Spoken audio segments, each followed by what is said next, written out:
My heart is so cold, my energy is contagious. All the pain, I can't take it. I'm staying grounded and graceful, cause I know everything that I've been through only made me count my blessings daily. Yeah, they've been acting shady, but I don't take it personal. The memory's fading, I'm enjoying the moment. I've been smelling the roses, taking time to reflect, stepping back, the truth unfolding, unfolding. Got nothing to prove, cause I'm not the blow. I've been in the booth, speaking to my soul. You know that I'm true, either way it go, either way it goes. I cannot turn cold, staying on the low. I've been protecting my soul. If your intentions are not pure, I can't let you get too close, cause I'm vibrating high. Ain't got time for your ego, these niggas quit to turn their back. Acting like the amigos, he never cared in the shows. Wasn't with you at your lows, assuming that you gonna fold. But baby, I've been growing ever since I let you go. And I've been doing better, and I know that hurts to know. Hurts to know. Only good vibes around me, and that's for sure. Only good vibes, good vibes, good vibes, good vibes. Only need good vibes, good vibes, good vibes, good vibes. Only need good vibes. Can't lie. Only need good vibes, good vibes, good vibes, good vibes.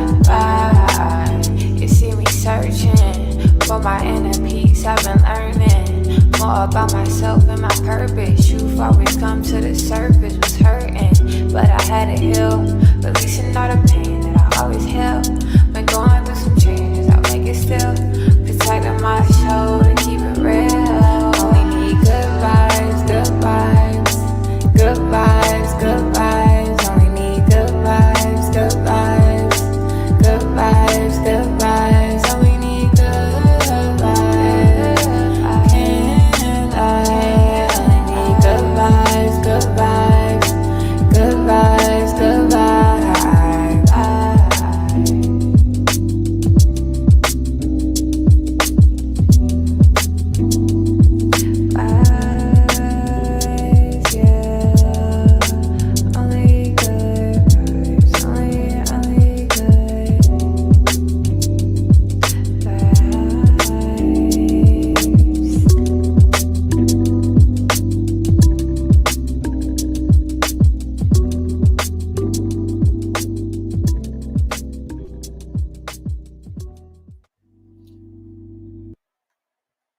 And welcome everyone. Welcome everyone. Please let me know if you're hearing me all right. Welcome to the Friday night show. Tonight is Friday, August 2nd, 2024. And it's a beautiful night. It's a late night. And pretty soon we'll be into Saturday, August 3rd. Wow, what a beautiful, cool night. It's feeling great here. I hope everyone had a great day and is looking forward to an amazing weekend. Um, I'm happy to see everybody here and chiming in, especially Miss Jane Penny here has become a member. So I'd like to thank Jane Penny for becoming a member here. Welcome to the family. We appreciate you being here and hope you enjoy yourself. Everyone in the viewing audience, please go ahead and grab a seat in the chat and enjoy yourself with your community members. Um, I would like to welcome in Bobby Smith. All right, welcome in Bobby Smith. Again, thank you, Jane Penny. Carol, welcome in Carol. Hi, Prof and chat. Hope all is well. Welcome in the wonderful Lisa. Hello to you. All right. It's a God thing. The wonderful is a God thing. Been a while. Good to see you. Glad to see you here. Sunflower Soul, also been a while. Good to see you here. I've been doing a lot of daytime shows. You ladies been checked out in the daytime. What's up, Chevy Killer 306? All right, let's go. Let's go. And Frenchie 6290, what's up? Good vibes. Yes, it is. Yes, it is. Wonderful Eye of the Light, by the way. Everyone, please go subscribe to her various social media. She graciously has allowed us to use her music, and she's a beautiful, talented singer, and I'm grateful to her for the kindness. All right. Leaving is not an option, says Chevy Killer. No, Bobby, don't leave. All right. Thank you for letting me know the sound is good. What's up, Icy Cat? All right, you guys. So, welcome. Welcome, Nancy Drew. Hey, there you are. Nancy Drew 101. All right. Yeah, SummerSlam, Cleveland, Ohio, August 3rd. All right. So, what's up, guys? Oh, wow. What a week. Are you guys exhausted yet? I mean, it's been quite a month, hasn't it? I mean, we had so much happening in these past 30 days. It's almost impossible to keep up with. And as we know, it probably will be escalating and speeding up as we near November. So don't plan on it slowing anytime soon. But welcome into everyone. I'm glad to see you here. Um, I need to catch up. I'm way behind for sure. Yeah, so are we all. It's this whole thing is such a circus. It's been wow. It's been crazy. Yeah, it's been a crazy week. Mhm. But welcome in everyone. You are witnessing. You are witnessing a community in what's the word? Uh, oh man, I'm losing it. I'm pulling a FJB right now. It's a community in self-destruct mode. It's in shambles, and you are witnessing it in real time. So enjoy the show. Enjoy the show. Um, yeah, shit show turmoil, and you were busy today. Great, Bobby. It's good to hear. I've seen a lot of people chime in that they were busy today, and that's good in my book. I was busy today too. Um, and on top of that, you guys know I've been fighting this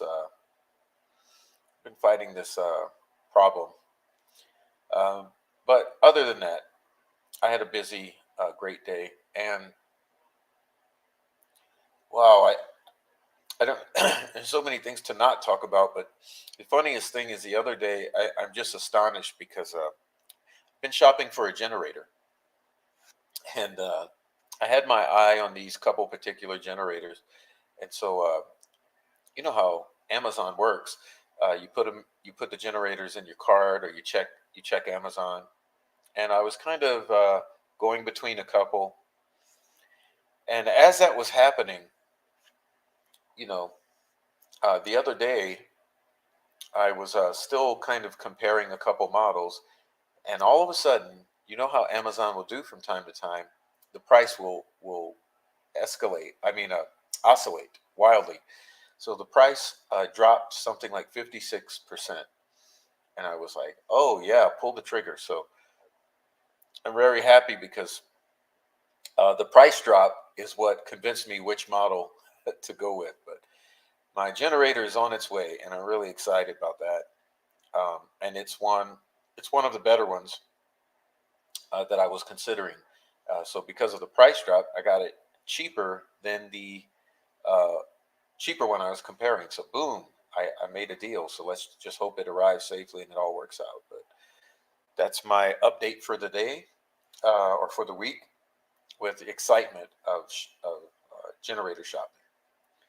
So I hope you all are getting yourself in order for unexpected circumstances because we know that things are so wild right now. Uh, I'm sure no one wants to be without power for a week or two or a month. So, get yourself a generator and get all your other stuff together, get some water. But good to see you here. I dropped the link down or up above here. If you look up, oh wait, no, if you're watching the chat, it's down below. But down below, right there, you'll see the StreamYard. So anyone would like, feel free to join in. Otherwise, I'll sit here and read your chats until it is no longer productive to do so. Uh, did I see the leaked video for VP? No. I was lurking today, but watched the live. Well, thank you.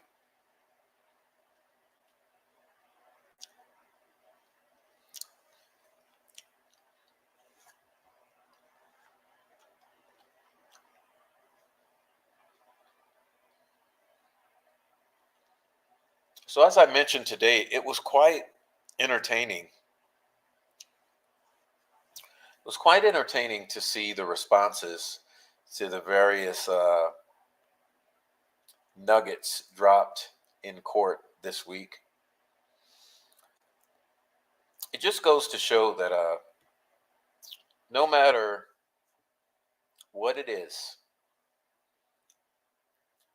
that people will choose to view it through their own distorted lenses and come out with an interpretation that is or that behooves them. And watching these people respond in the past 72 hours has been amazing because man, I wouldn't expect anything less from the Delphi community, anything less. So it's been amazing watching it. So people who, whatever their opinions are, they found confirmation in the hearings this week, and that's amazing, isn't it? No matter what the opinions are, people have found confirmation of their prejudices and pre-existing opinions and theories. Wishful thinking it is, and that's what's going on. So Anyway, I'm glad to see you all here. What are your opinions, loosely, on what you've seen?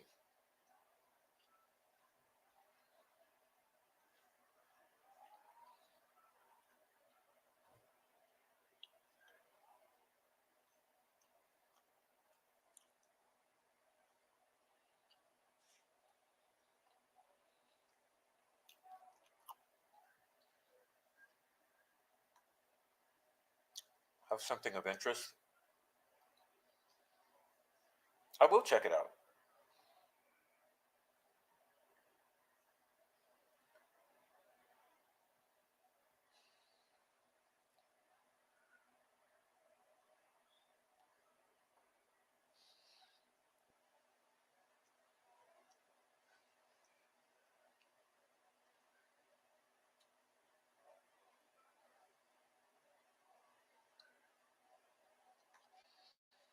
You can also get a break to put in your electrical panel, and you can hook up your generator to it and help power half your home. You know, I was sort of looking at some guys on YouTube talking about that, but it looked a little too much for me because one thing I don't know about is home electricity, and I'm really afraid of it, to be honest with you. Um,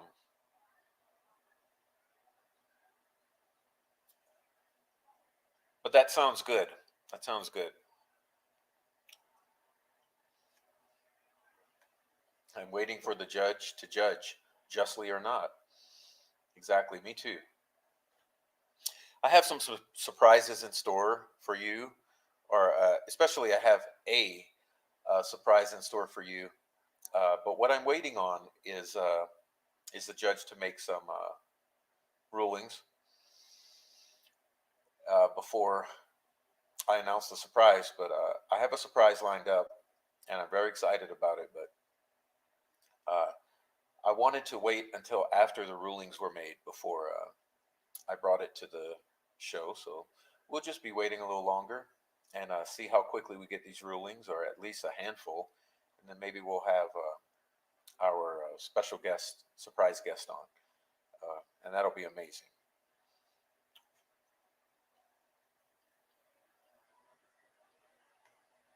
Someone leaked the campaign ad. Oh man,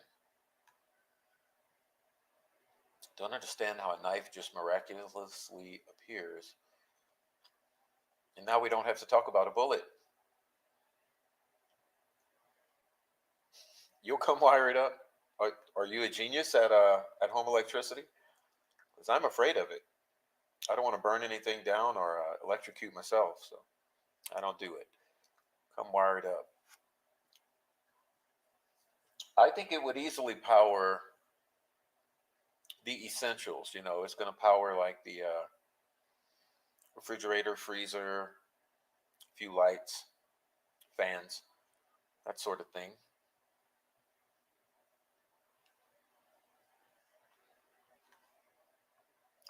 Turn your main off. Make sure you hook up to the right breaker. Then you're done.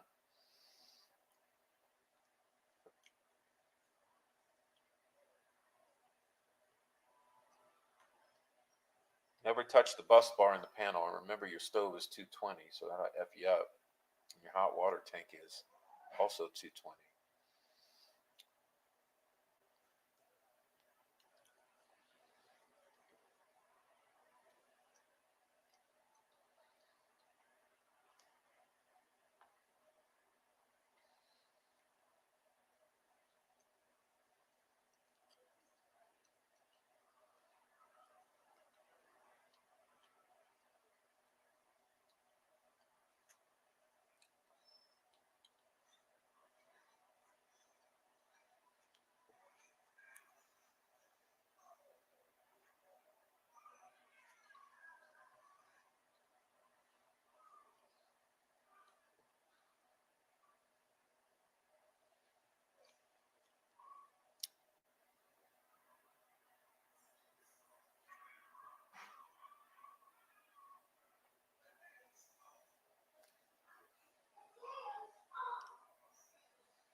Well, this is apparently a 120 volt, and what's that?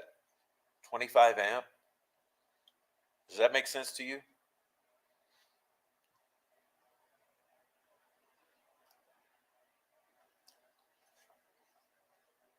Yes, I have looked into solar panels, and they're extremely costly. The house is not at all solar, so.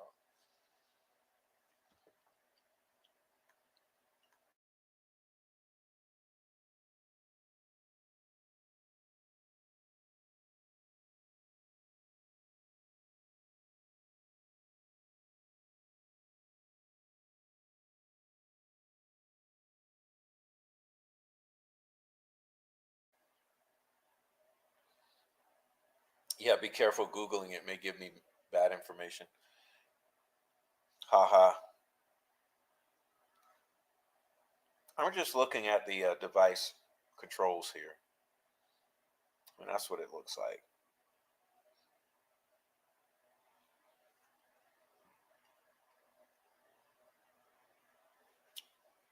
So there's this like 120 volt, 25 amp camper type of outlet on the front as well, which I'm assuming if you're going into the house, you probably go out of that. I'm not sure.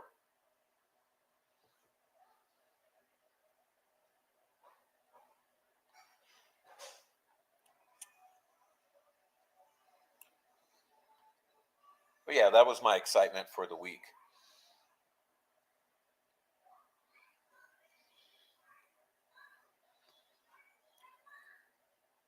And actually, the funny thing is, I still have another one in the cart because I was thinking of getting two. Um,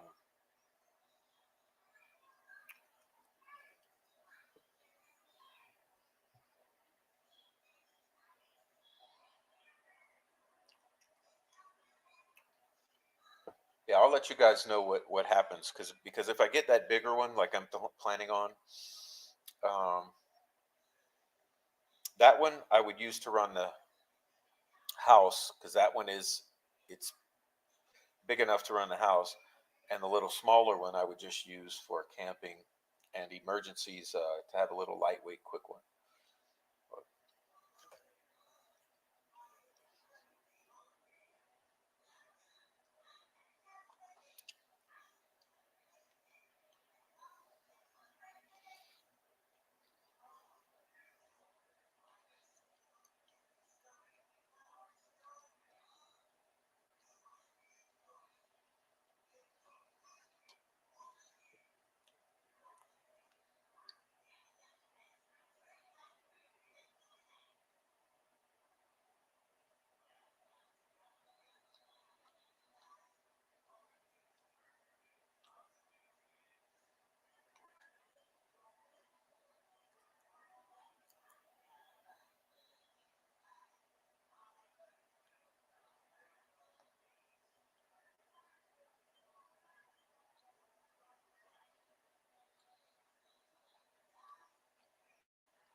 It's electric talk with Bobby and Chevy. Something I don't mess with.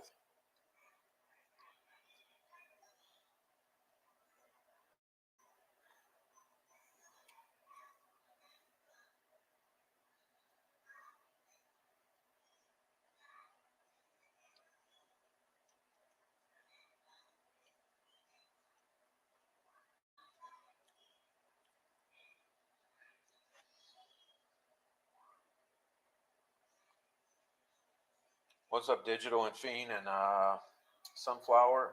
We just say hi to you earlier.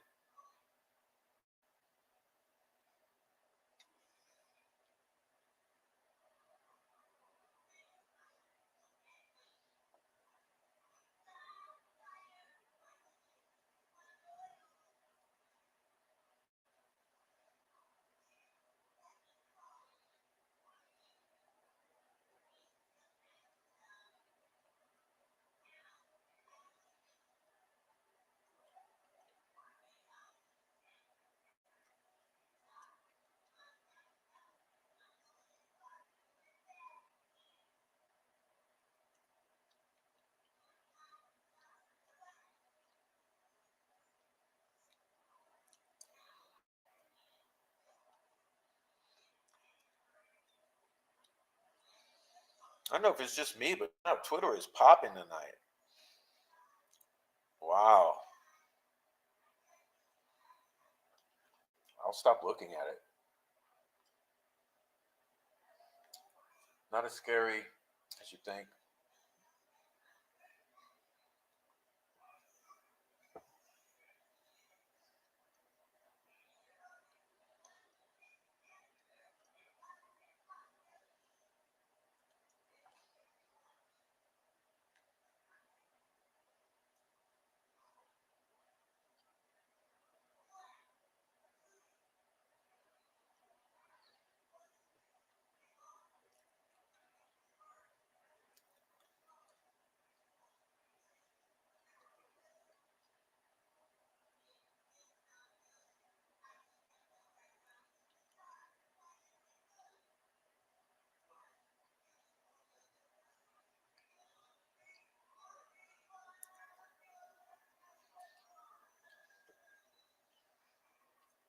You don't have Twitter. What are you missing?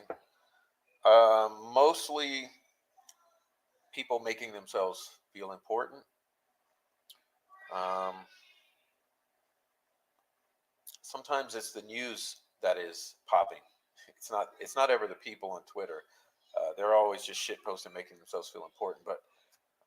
But no, the news this evening is pretty much popping. It's been interesting, and it's been a very interesting week.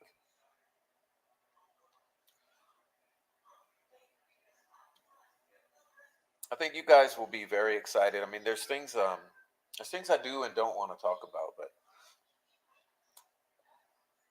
take my word for it. You guys are going to be very excited by some developments that are coming, especially with me and this channel and some others. And some people are not going to like it. Some people are going to love it. And so just give it some time. Twitter has a limited use function of delivering certain type of news very quickly. I'll say that.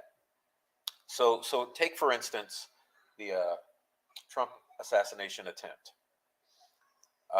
When that happened, the only place I was looking for updates and info was Twitter, because what you can do is you can do like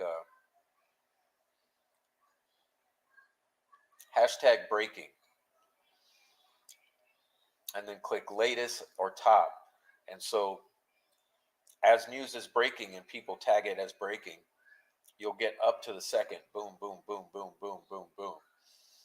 So it's very good for very quick, very breaking news. But then you have to have the intelligence to filter through who's posting it and what the sources are, etc. But that's how I use Twitter, is when I want to see breaking news. Uh, but basically, people really annoy me on Twitter, and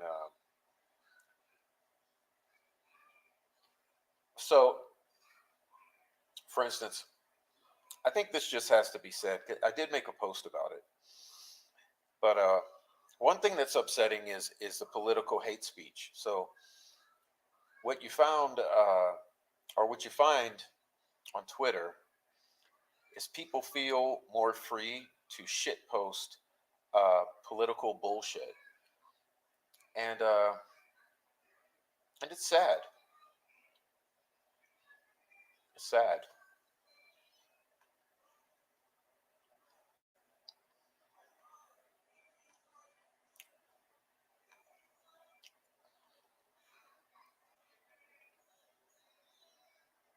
But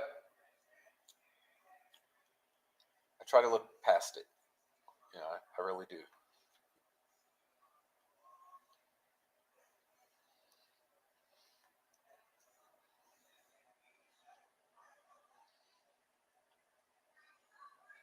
Um, anyway, that's how I like to use it.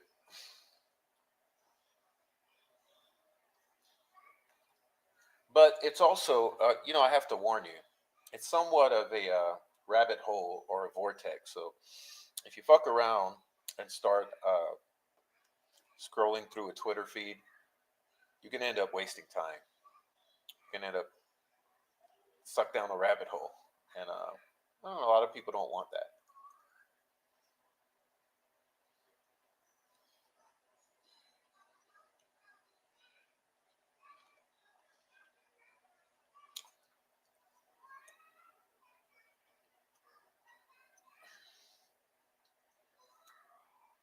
All right, what's up, Four Pits?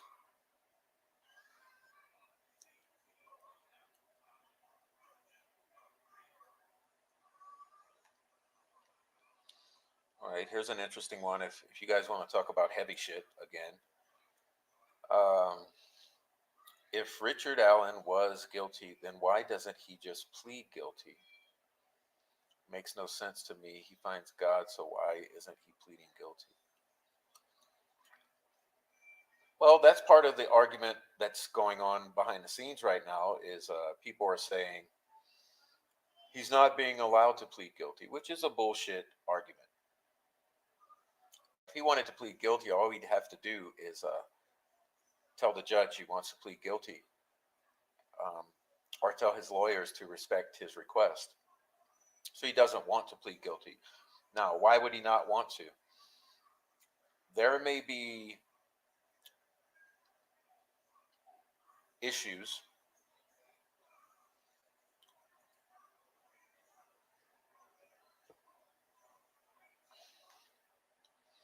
there may be issues,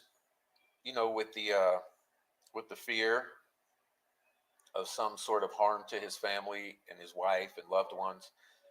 Um,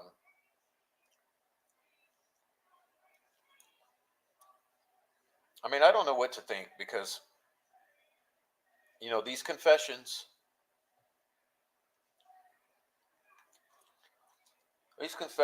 really, you don't know what you're looking at. You really don't, because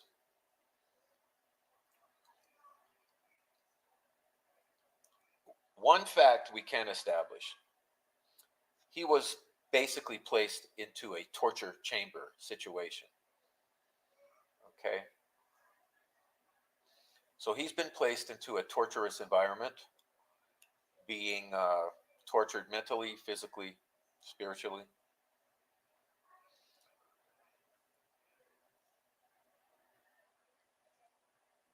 If any of you have ever not been in jail or locked up, you don't know what that's like, even for 24 hours.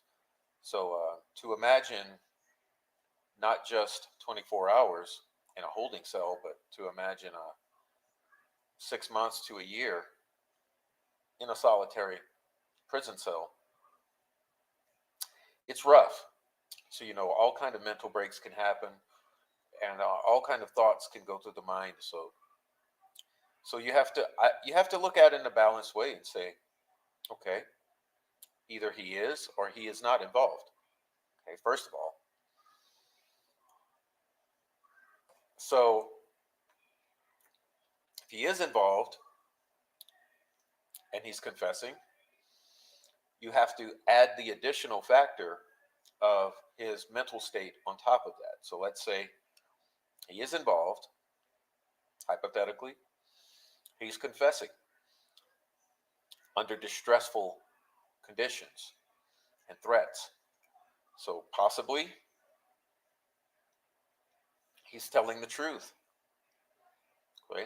But it's also possible that he's giving what his tormentors want to hear. So let's say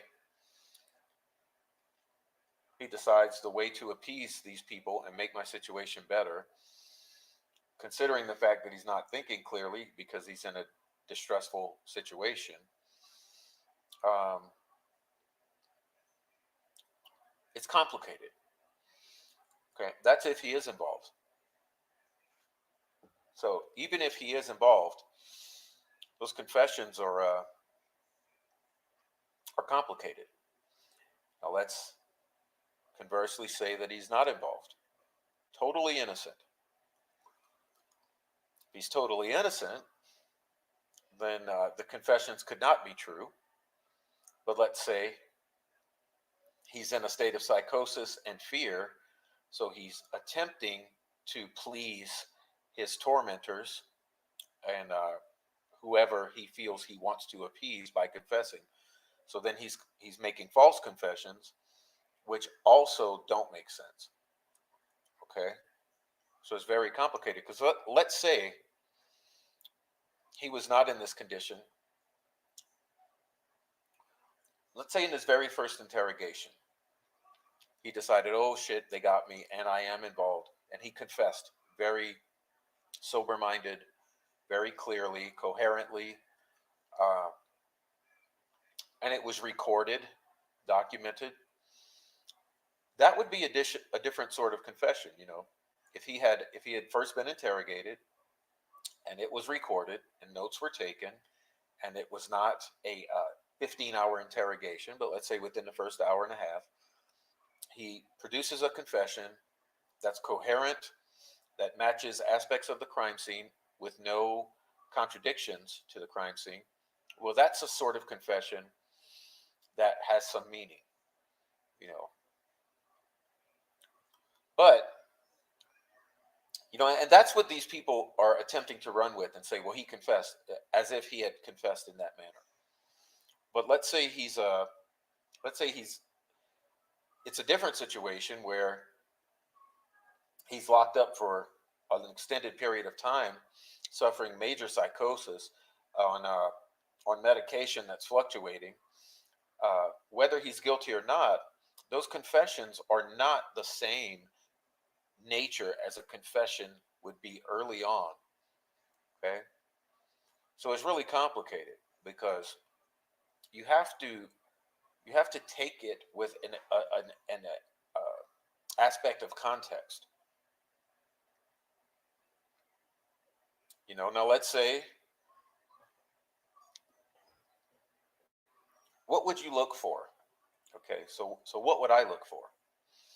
I would say if you got an individual that's giving a confession under duress, I would be looking at it and saying, okay, well, first litmus is what aspects of this confession align with the crime scene, align with what we know about the crime, and what aspects of these confessions or this confession contradict what we know about the crime.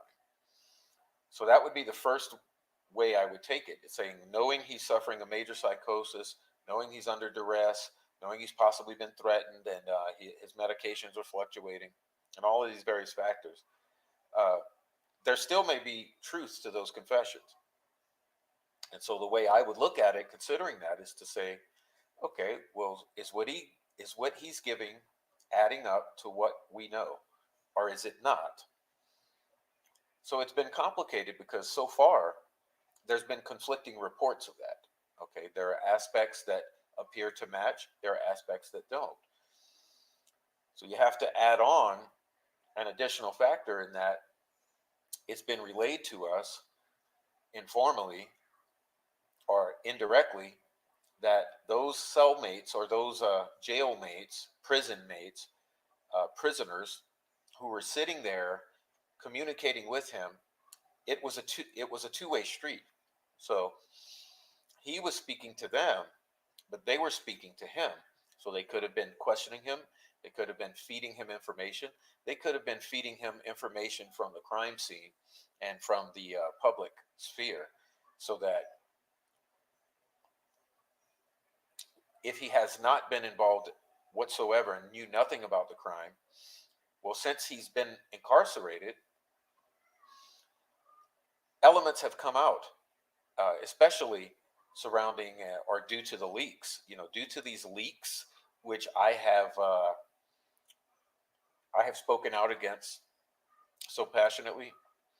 Because of these leaks, information about the crime scene got into the public sphere. And so it's very possible that information from the crime scene escaped into the public sphere because of the leaks, and then got directly into the prisoners' minds through communications with the outside world. And those prisoners could have been the same sitting there babysitting him, feeding him that information. Now remember, we don't have any recordings of this. So we don't know what they said to him and what he said to them. We have basic reports of what was said, but we don't have recordings of that. So there's no way of knowing what was said to him, fed to him. So if he's completely innocent, it's still possible that he gives confessions under duress that have elements that make sense based upon what investigators know, because that information has been leaked out into the public, and then the feedback loop going right into his solitary confinement cell. Now that's considering he's innocent and has no knowledge. Now let's consider that he's guilty and he does have knowledge. Then you have to explain, if he's guilty, does have knowledge, and the knowledge and the confessions he was giving had elements that rang true because of his personal firsthand knowledge of a crime scene, then you have to ask yourself, well, what about the elements that don't ring true? If he is indeed involved or guilty, and he's giving confessions based upon that, how do you explain the contradictions with aspects of those confessions which don't match the crime? I don't know how you do it. It's difficult because remembering that in this entire context, or this entire overlaying this entire situation, he's medicated with Haldol, Prozac in a fluctuating manner, at times injected.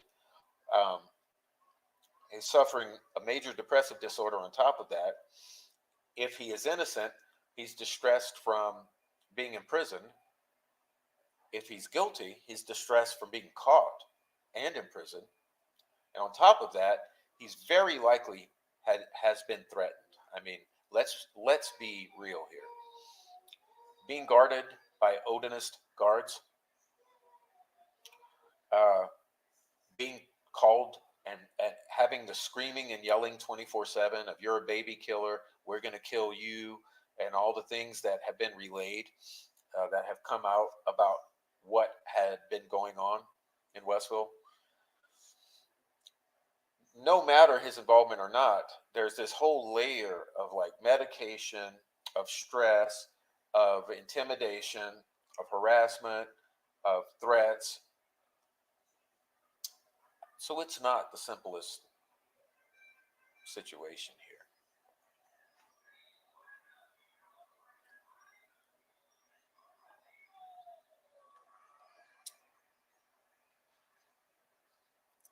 Problem for me is if he's involved in a small way, then there won't be a lot of sympathy because he never spoke up. Well, that too.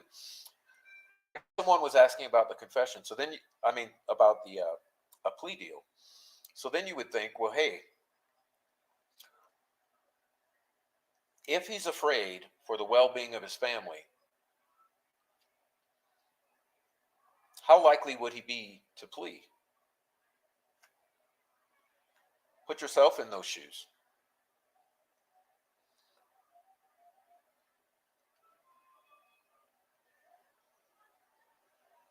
Easy. You just get the judge not to allow the contradictory statements, weave together a bullshit narrative, hope the jury buys it. Well, that's probably the plan. But to think about it, okay? Think about it in that way, that if it was you and you were involved, you did it.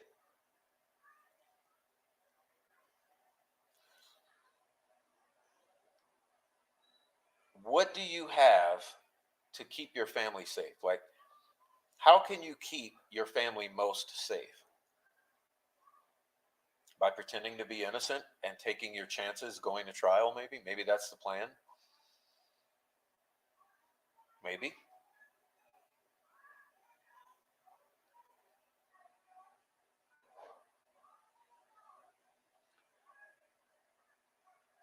I mean, if I put myself in the shoes, I'd probably do that. I'd probably say, hey, I'll take my chances at trial because there's always a chance I could be found not guilty or win an appeal. And in any case, I never admit to it, so my family would be safer for a longer period of time. where it's maybe he's thinking that if he is guilty and he admits to it and takes a plea deal, that his family and he would be targeted because that's basically an admission of guilt. Maybe he's trying to avoid that. Maybe he doesn't know what discovery is actually held. And I think definitely he's afraid of snitching. Because let's say he does know, okay, let's postulate that he is involved, as are others. He's too afraid to snitch because that would be the end of him. He's too afraid to plead guilty because that would be the end of him. He's trying to take his chances in court and see what happens.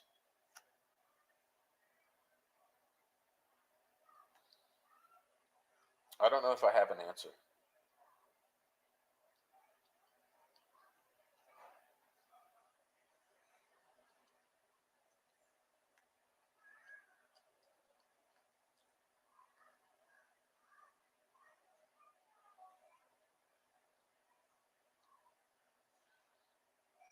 Just seeing if I'm missing anything here.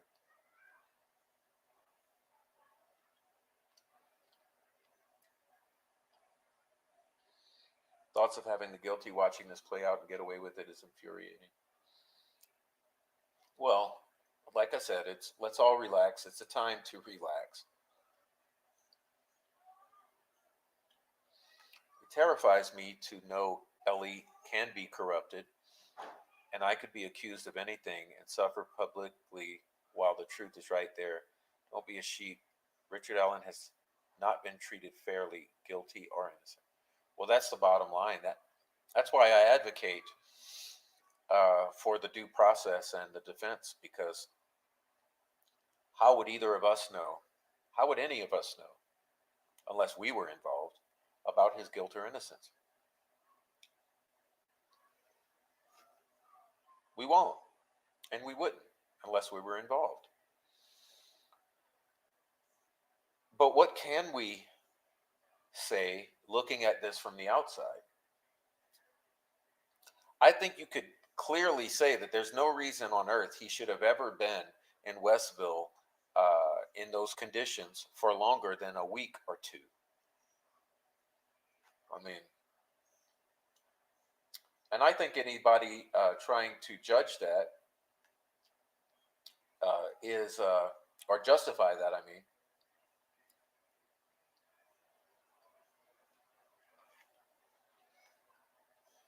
I think anybody trying to justify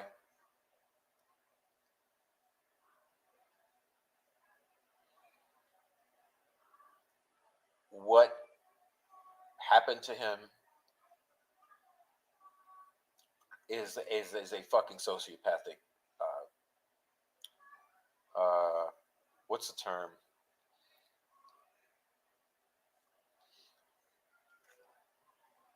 What's the term when you like seeing people suffer? Take pleasure from it. It's slipping my memory right now, but basically all of our troll farm are these types. They love to see us suffer.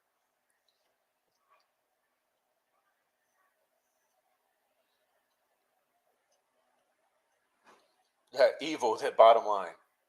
Yeah, bottom line. Yeah, sadistic. There you go, digital. Thank you. Sadistic. Sadistic. Yeah. Hey, where? There's Phoenix. What's up, kitty cat? What's up, Prof? How you doing, man? Hey, what's up, man? I'm hearing you now. Yeah, sadist. Yeah, I think anyone not agreeing that he was basically placed into a situation of torture for more than a year is pretty sadistic, because that's just it's fascist.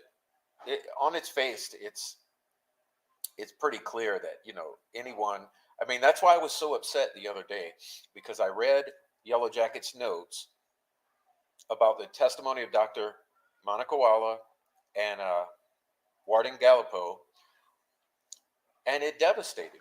Not because I care about Richard Allen, but I care about due process and about the ethics and the humanity of a person who is not convicted of a crime.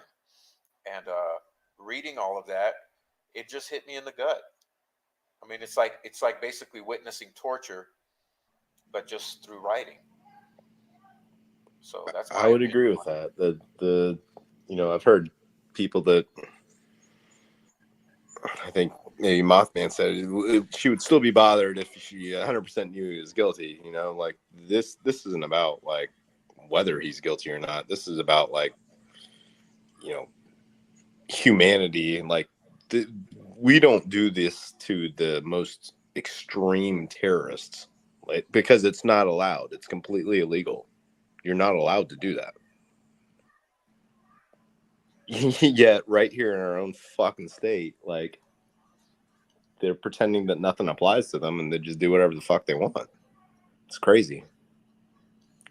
Yeah, I think it's crazy. I mean, I was really stunned by the UN rule that any more than 15 days, is considered I've seen 15 days and I've seen 30 days, and it might 15 be to different 30. standards. I Yeah, would say, different standards for different bodies, but like the you know man, this is way, way, way more than that. I mean, And what, it's not like they come up with those numbers out of their ass, like they're basing that on science as far as like what can a person actually endure, like how long can they endure that. And it's really limited. Just perpetual like solitary confinement is not something that is any human brain can like actually withstand. You can't. That's it. yeah, I mean that's it. And to consider that, there will be time to punish the man if he's found guilty. So, let's set aside all the emotion and just say, like, if he is found guilty, if his guilt is proven, there will be 20 to 30 years to torture the man and place him in solitary, treat him like shit, abuse him, possibly kill him in custody. There's all sorts of things that could befall him as a prisoner. That's what hell is reserved for him should he be found guilty. But where we are coming from ethically is to say, look, he is not found guilty. There's time for that. And even that's not necessarily humane. I But mean, yes, there's for a pre-trial detainee, this is completely like just it's so out of the ordinary. Like, I mean, I think it's great that the safekeeping order was vacated, and that he's no longer in custody of IDOC that basically did this to him, because they could have chosen wherever they wanted to send him. They didn't have to send him to like the worst of the worst places. They did that on purpose, just to be nasty. It wasn't anything about like where they chose to send him, except that they were doing it on purpose.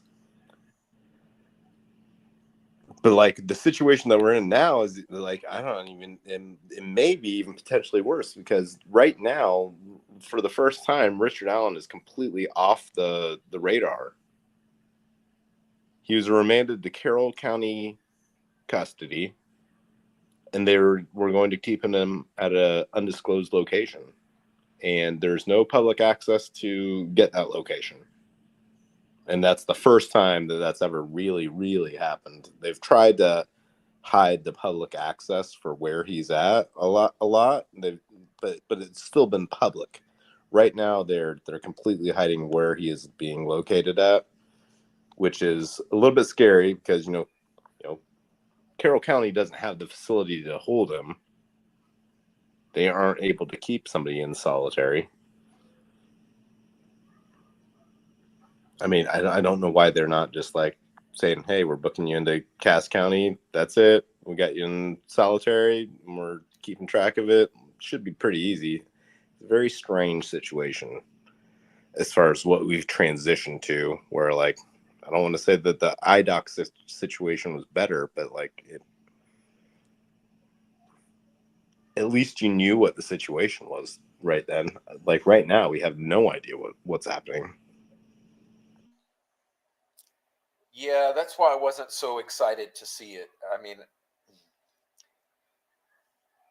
I try to be understandable about the various dynamics, but I basically was thinking, look, he's kind of stable and alive now. Can we just leave well enough alone because we're just around the corner? But I, Yeah. I have no feeling one way or the other, except that should something happen to him now, it would really be horrible because, Right. And I mean, I do have a concern about that because then you're, I mean, what's the narrative going to be? The, they're going to end up blaming the defense attorneys. Well, look, you asked for him to be removed from the prison, and then as soon as he got out of the prison, wham! Like they don't have any control over that. Like they don't have any, like there's everybody's supposed to be doing their utmost to keep him safe. And even the prosecutor even said that all I care about is him being safe and being able to make it to trial. That's all I care about. Well, then, but you better make sure it fucking happens. yeah, that's all I've ever cared about. I just want him to make it to trial because I care about the trial.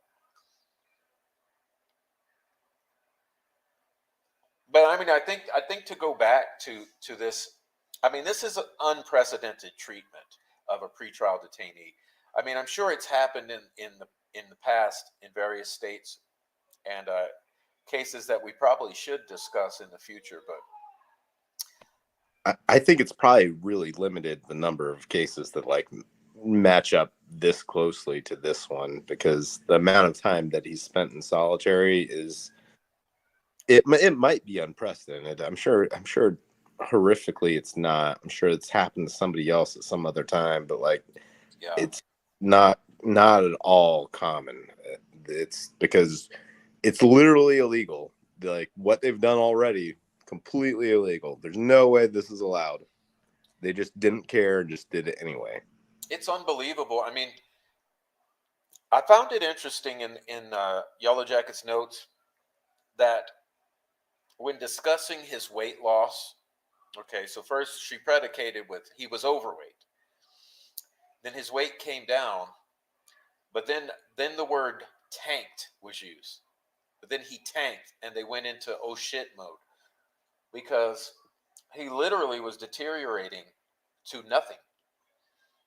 And that was not just physical, it was mental as well. And what else would you expect from this sort of treatment? And I don't think we should shut up about it. I really don't, because this, to me, this is the glaring issue. This is why I'm here at this point, because I have no feeling one way or the other about his guilt or innocence, because I don't have enough facts. But I do have enough facts about his condition and his treatment in solitary and his mental deterioration and everything you've seen is to be expected. And I think it's just a miracle that he's made it this far. I've thought all along that he should have been placed in a medical facility as a pretrial detainee, not in a max security prison solitary cell. I mean, I think he would have been fine in a county jail. It obviously couldn't have been Carroll County, but like it could easily have been Cass County, as long as he's kept away from any other prisoners or inmates. You know, that's fine. That's a fine situation. No need for more than that. Like he's a pretrial detainee. Yeah, if he's got the mental stuff, then yeah, they should have looked at potentially hospitalizing him, and that's probably going to be on the table like continuously because who knows where he's at like currently. Like he's been through an awful lot. Sleuthie says, "Don't say that." Don't say what, Sleuthie? Yeah, I wasn't sure what she was referring to. Yeah, what are you referring to, Sleuthie? You're welcome to join in if you choose to run your mouth. Uh, on the camera. But yeah, what are you talking about? I mean, I literally have no feeling about his guilt or innocence because I don't have enough information. If that's what you're I'm with, and that's where like people just literally do not understand that position. I'm in the same place. I don't, you know, because we have a system in place that puts the burden of proof on the state and to prove something beyond a reasonable doubt, they do lean towards like legally you're innocent until proven guilty. But like, factually, I don't have any piece of information on either side of this to prove that he did it or to prove that he didn't do it. And this far into a case, you would expect to see some stuff that proves it one way or another. So the only thing that's like really informing any like feelings I have towards it is the lack of that. Why thing proving it either way? I mean, I just like to be able to point out that which I can see.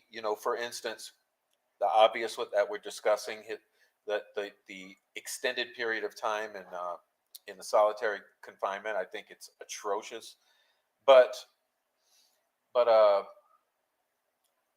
but also things like Liggett's misrepresentation of witness statements and obfuscating and bending the facts and straight up lying on the PCA. I mean, that's something I feel that I can comment on because it's in plain sight and the evidence is right there. Everyone can read the PCA and everyone can compare that against what is known. And so these types of things, I am willing to talk about definitively, you know, and the things that are more subjective or unsettled, like whether the bullet is anything or the knife or anything, or the confessions or none of that to me is any evidence of his guilt or innocence. It's just stuff. It's allegations by both sides. She's saying about him being off the radar, where something that happened to him, the narrative would be his attorneys got what they wanted, and we said he wasn't going to be safe. Now what? Yeah, she was talking about what I was saying as far as Yeah. like it's not great. I realized that like as the news was kind of coming out, like first it was safekeeping order, then it was like, wait a second. Then it was like, wait, hold on, wait a second. Like, well, undisclosed. And they were serious about it. They haven't updated his whereabouts. I've been looking, but I'll probably call on Monday just to see if it's something that they're still willing to. Up to this point, they've always acknowledged that this is public information and they have to tell you. I've got a question of whether they'll continue with that because it seems like there's some sort of court order that says, at this point that undisclosed is okay, which it really shouldn't be. And hey, Sleuthy, that was said in love and sarcasm. I love you running your mouth. You're the most intelligent woman following this case, in my opinion. So please don't take it personal. I know everyone's walking around on pins and needles here, but Eggshells. Sleuthy, I said that with nothing but love. I'd love for you to come run your mouth on the panel. I like Sleuthy. Yeah, well, I believe she's the most intelligent. Sleuthy is very, very intelligent. Following the case, I've loved your Twitter and all of your commentary on YouTube's Sleuthy. Right. I mean, that's the thing, Sleuthy, that it wasn't as simple as hey, we're just going to remand you to Cass County. They put him in custody of Carroll County, and like the reality was undisclosed location, and somehow that was. I have no idea how that's like okay. Like I don't know. Like he certainly can't be in Carroll County, although if he is, he's like, in a very makeshift solitary confinement because they don't have the facility to hold somebody in solitary. Or they've just moved him to Cass County and they don't want to say. Or maybe they've moved him like, I don't know. I mean, they probably can't put him back in any. IDOC like location, but like maybe they could arrange something with Grissom or something. I don't know. I always thought Grissom was like a great place to just keep him by himself, man. I Like, agree. Grissom would be a wonderful place to hold him. yeah, yeah, they've used that before. Like, and it's super safe. You know, like you're not gonna have any contact with any other like inmates. I mean, it's not ideal as far as like the solitary confinement stuff goes, but you have a lot more freedom to like let them out and about, and you know, I don't know. I mean, I'm not sure what you do in this situation. It's very difficult because obviously he is a high profile inmate, and he's going to be. You have to protect him to the fullest extent that you can. Yeah, I'm just I was not so excited about it because I'm somewhat risk averse at times. But there's times that the risk pays off. So like kind of my gut feeling is that something is stable, something is working, just let it be. But then I also know that it's difficult for everyone. So more difficult for the attorneys, more difficult for the family, and it's difficult for him. So possibly the risk or the reward will be worth the risk if he's placed in an alternative location that's closer and that's somehow also safe and maybe even optimistically safer or more or less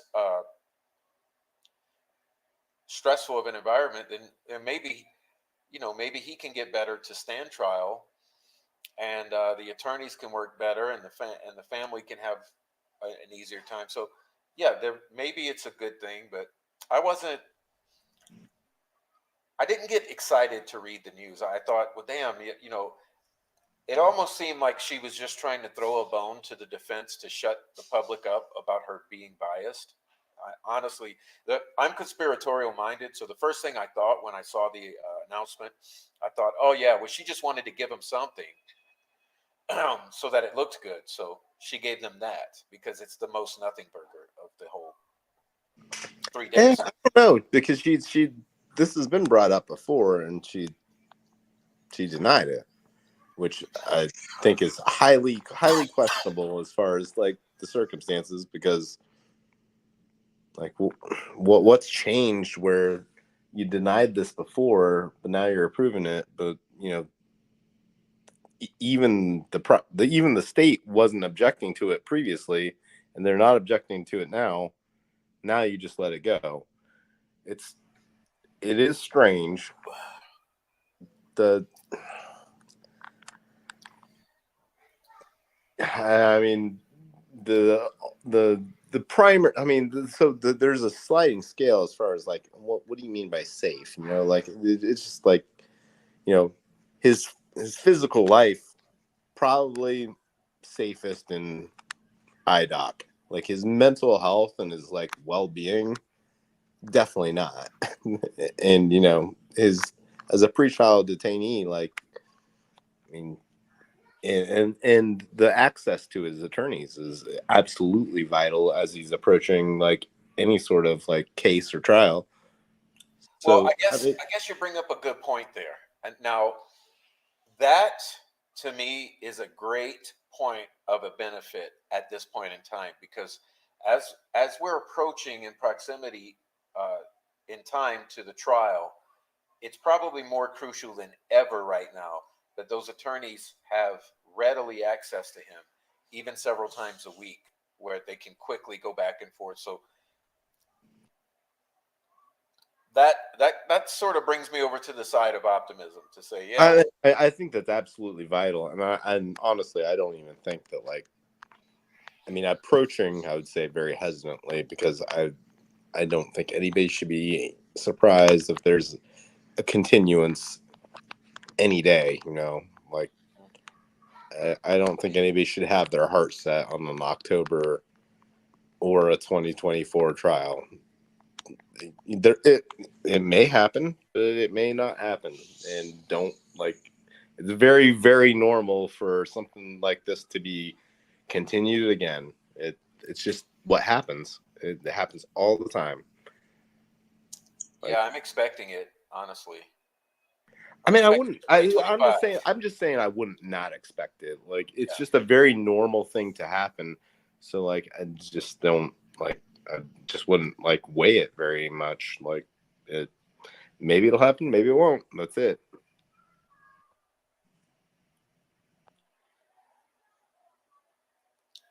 But I mean, for me, guys, it's been a very.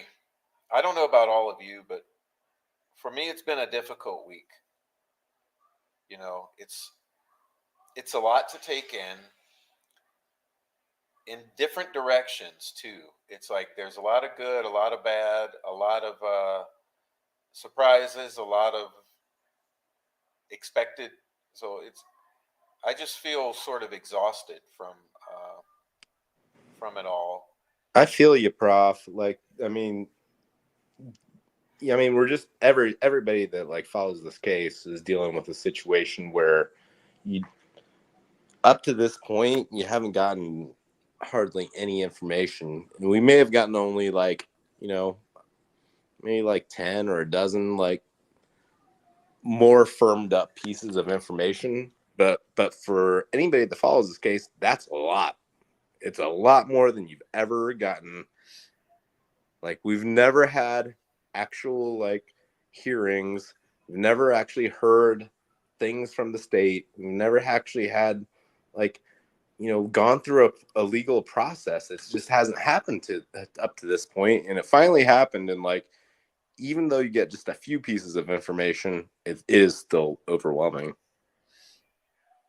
Yeah, and like I was commenting earlier, it's really, it's just, it's for me, it's almost depressing, to be honest with you, to see how people take things and run with them, with their own biases and and wishful thinking. To say we all saw the same things for 3 days, all saw the same nuggets come on out, but depending on who you are, you, you've people have people will take that and run a particular direction with it and either say, see, I was right, I knew, I told you, or see, you were wrong. And it's just been I haven't even had enough time to digest it all to make any judgments like that. I'm still kind of taking it, all those nuggets in, and honestly, it really hasn't changed a thing in my mind.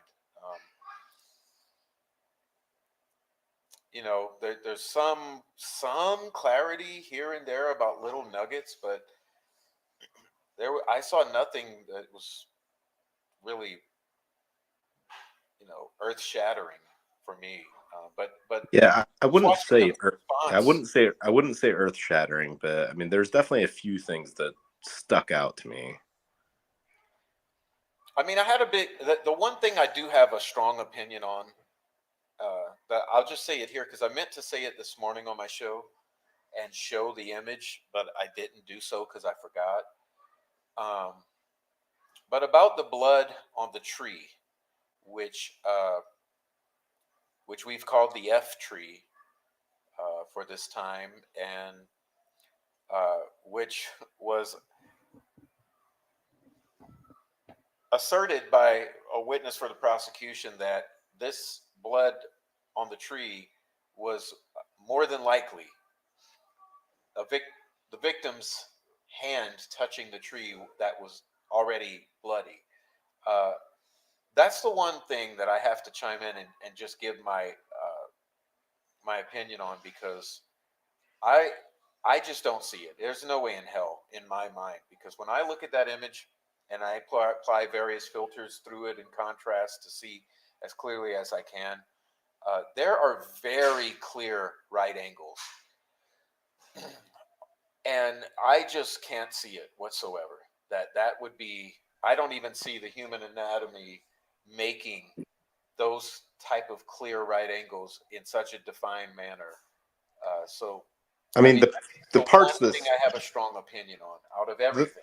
I would the say. parts that jumped out to me specific to that, or that they, you know, very non-committal of saying how that was applied. So they didn't want to say like for sure that that's just a handprint. And then they also didn't want to like be committal about like what the dimensions of it were at all. Like how big is this handprint if it's a handprint? Like did you measure anybody like whose hand? Like does it match a victim's hand? Does it match Richard Allen's hand? Does it match somebody that's much larger's hand? Like, what are you trying to say here? Like, did you even do the very basic, like, measurements to like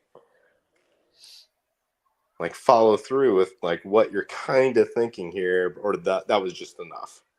Like, Yeah, and for me, it might be a what's hand. the That's height it. from the ground? Like where would someone Libby's height? Where would her hand naturally fall in the in what vicinity would her hand fall on that tree? Where would Richard Allen's hand fall on that tree? And where would any of the other potential individuals? It's really What's strange the because, height? and they're just I don't know, the narratives like start to like you know percolate. They call them L, but it's an upside down L, which is much closer to an F, but they want to call it an L. But like, what position is your hand in to make an L that's upside down? Like, you're twisting your whole arm to do that. Like anybody at home, do it. How do you make an L on something in front of you with your hand that's upside down? Not right side up, upside down. Like you have to twist your whole arm. Like that doesn't make any sense. I mean, I don't know what they're talking about with this stuff. It's and I think if you're gonna say some crazy stuff, feel free. Go say your crazy stuff, but like explain it. Explain it what you were talking about. You think that somebody rotated their hand and like put it up against that tree? Like they're like show us how you twist your arm to do that, and like does that seem plausible or does that seem ridiculous?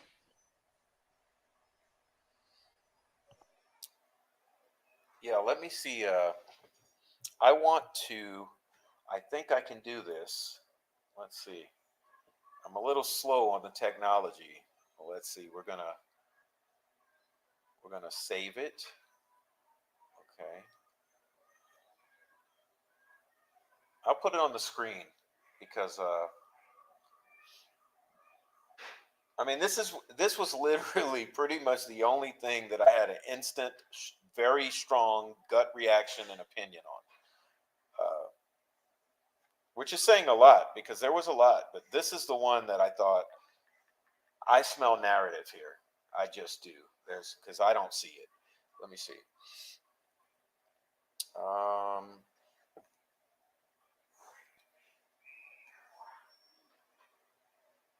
There was a couple other things that I thought that like kind of struck me as like a little bit heavier. Like I don't know if that was one of the ones that actually resonated with me as much, but I did think that like the Odinism type of expert, like that lady is super super like educated in exactly the right way. yeah, I thought she was a great expert witness. And what her theory is, independent of what the defense thinks and independent of what the prosecution thinks. Like she was very adamant about what she thinks, and I thought that was very interesting, like very very interesting, because it's not like she's basing it on the evidence of what she's seen, and people have speculated based on the evidence they've seen, and I thought it was very interesting that she was very very very adamant, and she is basically one of the most educated people on the planet to actually look at this sort of stuff and give an opinion on it.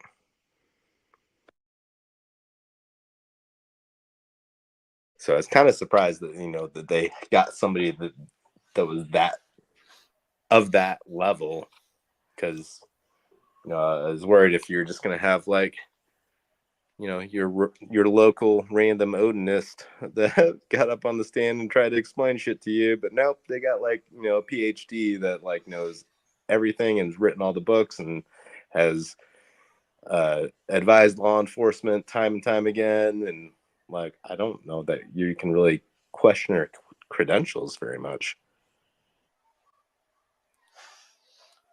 Yeah, I mean, I thought she was. I mean, I'm trying not to shill for the defense here and saying she's an incredible witness. I don't want to say it that way, but I thought that she was a great witness, regardless of whose theory she's supporting. Like I she just brought. I just don't know who you're gonna get that's better for that, for the like the area that they're talking about. Like that's, I mean, I don't know if that's correct, but like for the specific thing that you're talking about, like they got one of the best people in the world to talk about it, and she showed up even for a pretrial hearing, and I mean, I don't think you can question like where her level of education and experience, like it's exactly what you would want for this situation. And like, I think that her particular narrative was interesting, given that Me she too. seemed I, to I think she seemed to have no question that this was related to a ritual of some sort. yeah, and that's the thing. Like I think like taking her basics and lining them up next to the defense's theory from the Frank's memorandum, I think it's pointing in a certain direction, which I felt for a year and a half now. So it's something that I resonate with, and I think that it's not a nothing burger. It's something, and I mean, she's I'm happy to hear from the experts, because all the keyboard warriors aren't experts. Even the attorneys aren't experts. Only the experts are the experts. And this person was an expert in her field. It was very specific to like exactly what the Franks memorandum discussed. That's her area of expertise, and like her opinion on it, it does mean more than just any other random person's opinion. I don't care. I just don't care what like anybody on a keyboard thinks. Like, it's not the equivalent to the person that's the PhD that spent their whole life studying this, that's written a ton of books. Like that person, I'm sorry, that person's smarter than you. They just are. If they want, if yeah, the prosecution wants to get their own Odinism expert up there and they can debate each other, perfect. Like, get someone equivalent that actually agrees with your side instead of their side. That's how you have to do this stuff. yeah, and I was gonna say, it's not like she's just making this shit up for a gig, you know. Like what she said was very specific, coming from an educated background with a lot of understanding and experience, and it kind of there's some lines of inquiry that are making sense here. And I'm not saying I know what happened. I'm just saying that as I was impressed by the little that we learned of her statements, and uh, and I think it'll be interesting to see. And of course, what the other side is going to say is they're going to say, well, yeah, everyone's going to find an expert to support their theory of the case. And that, okay, to an extent, that is true. That people choose experts to provide contrast and you know a version that's differing from and supporting the argument they're making. But this lady, a lot of things really resonated with me, and I thought, wow, she's something else.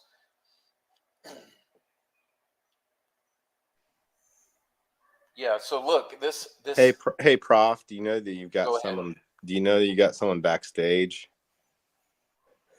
Oh yeah, I'm not reading backstage. Okay. But looking at this screen here, I recall this photo. you see, I've applied some filters to it to make as much clarity as I could. And I don't know. If I look at this, that's absolutely intentional. That's I just don't see that being an accident. I don't understand how a human hand would accidentally make those right angles. And I see more than one Yeah, right angle. the right angles I think are the biggest piece there. That's a and I mean it's just not an accidental thing. Before Pitts is saying you can pay an expert to say whatever you need them to say. Well, I know that's the argument I'm saying that people are going to make. That yes, Perlmutter or whatever. I don't know how to pronounce it properly, but I don't.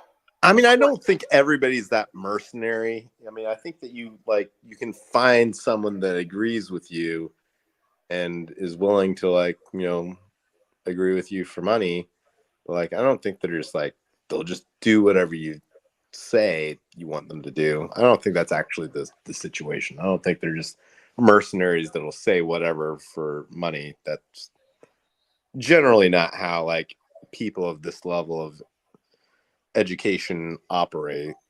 I think that's a little bit of a well, I'd like to frame it like this. I think what the detractors will say is they will insinuate something like the defense gave her their theory of the crime in the form of the Frank's memorandum or some summary, and that she looked at it and read it and then decided how she was going to support it with her statements or validate it. But I think but we already know that's not true because she was on court TV 10 months ago and she caveated it a lot. She disclaimered it a lot. She's like, based on only what I've read, only what I've seen so far, as far as these diagrams of the sticks, this is what my opinion is. Obviously I haven't seen everything, but then they went and got her, showed her everything, and she's like, yes, what I thought before, definitely. It's absolutely it's all these things. It's a ritual murder of some sort. It's a ritual crime. There's no question about it. Well, that doesn't mean she's right, but I think it does.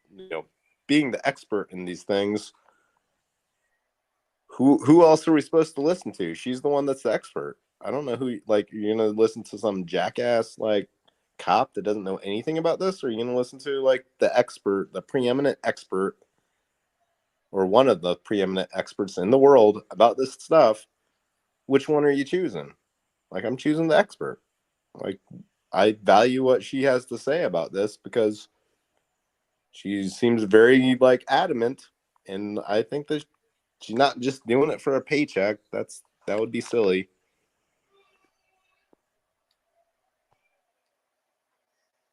yeah, I mean,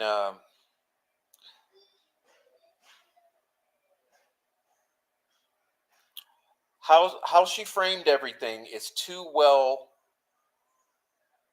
put together. And in my mind, as an academic, I look at it is it put together in a logical, cohesive, educated, understandable way? And that's how it strikes me. It's like I don't see her throwing together some sort of BS for a gig to make $1,000 and then you know sort of flush her credibility down the toilet just for a one-time gig. I looked at it as well, everything she presented seems based in history, seems like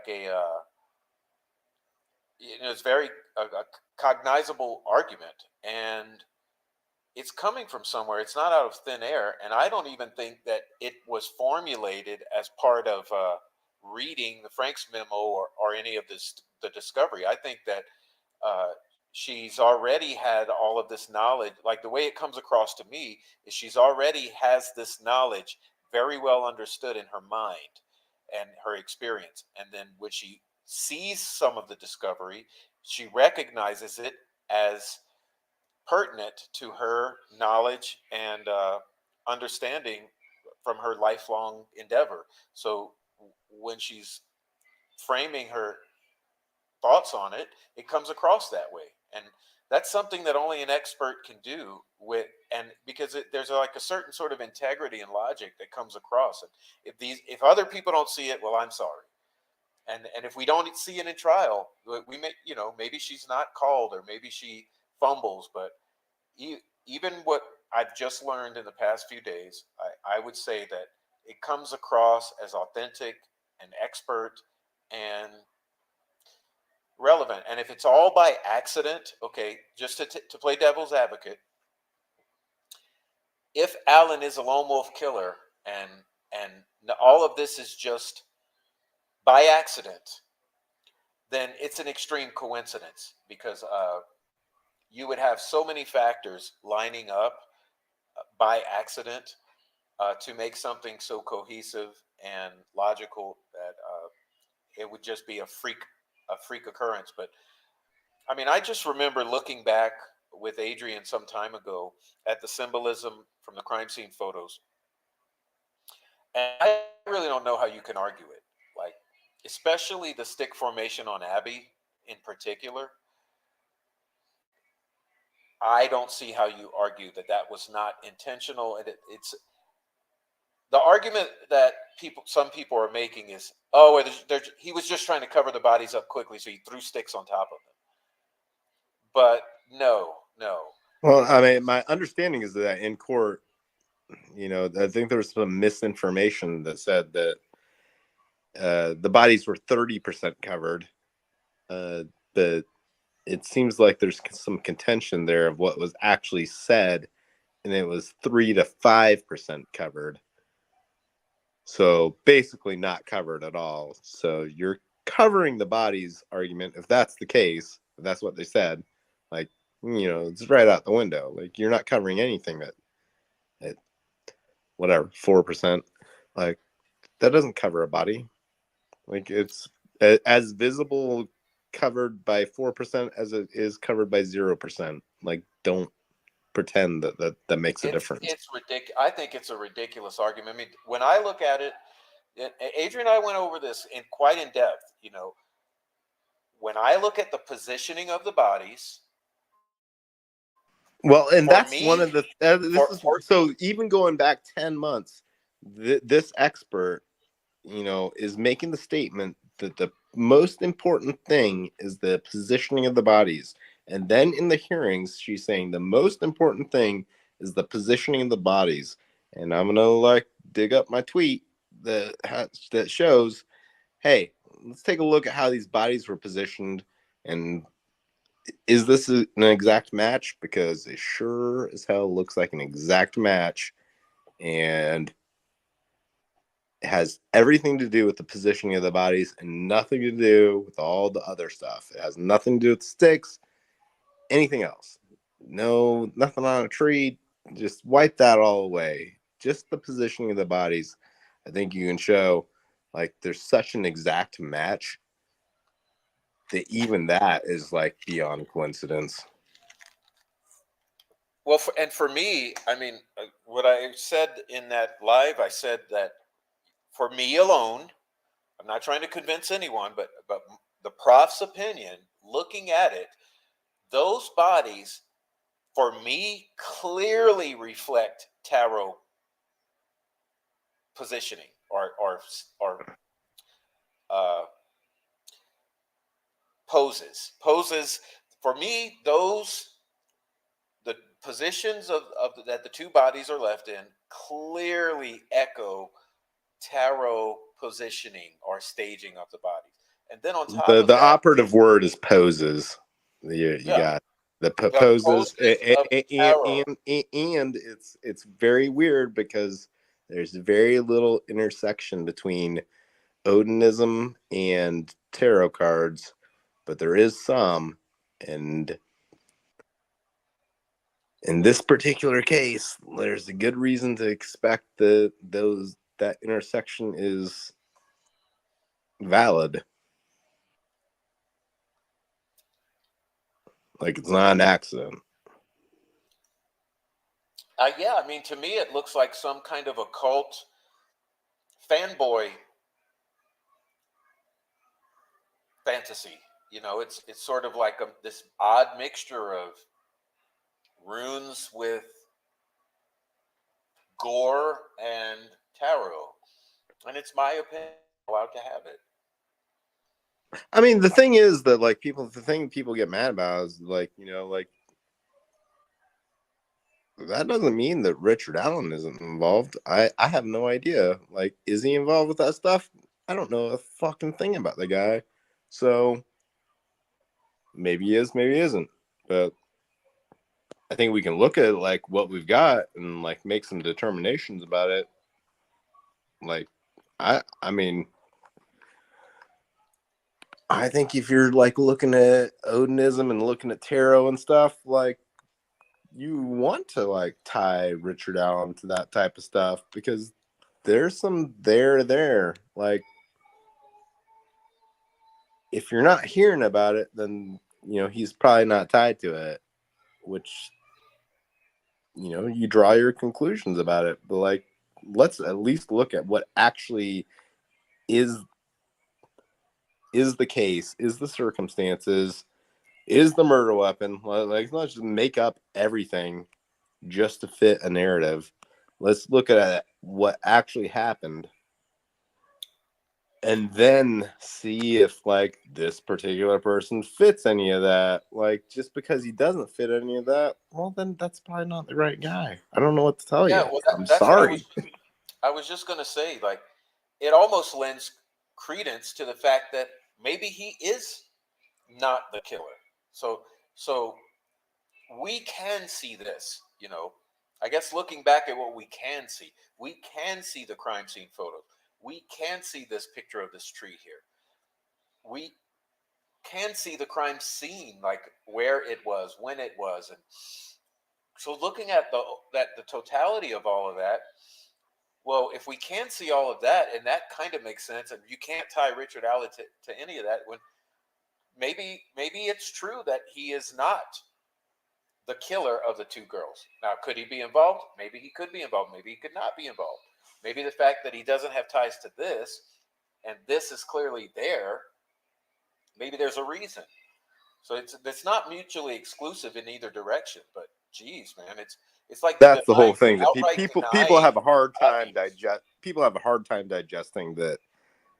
Like, nothing is mutually exclusive. Like, it just isn't. Like, anybody else can be involved, and Richard Allen could still be involved, or anybody else could be involved, and he's not involved. Like you gotta back this up with something.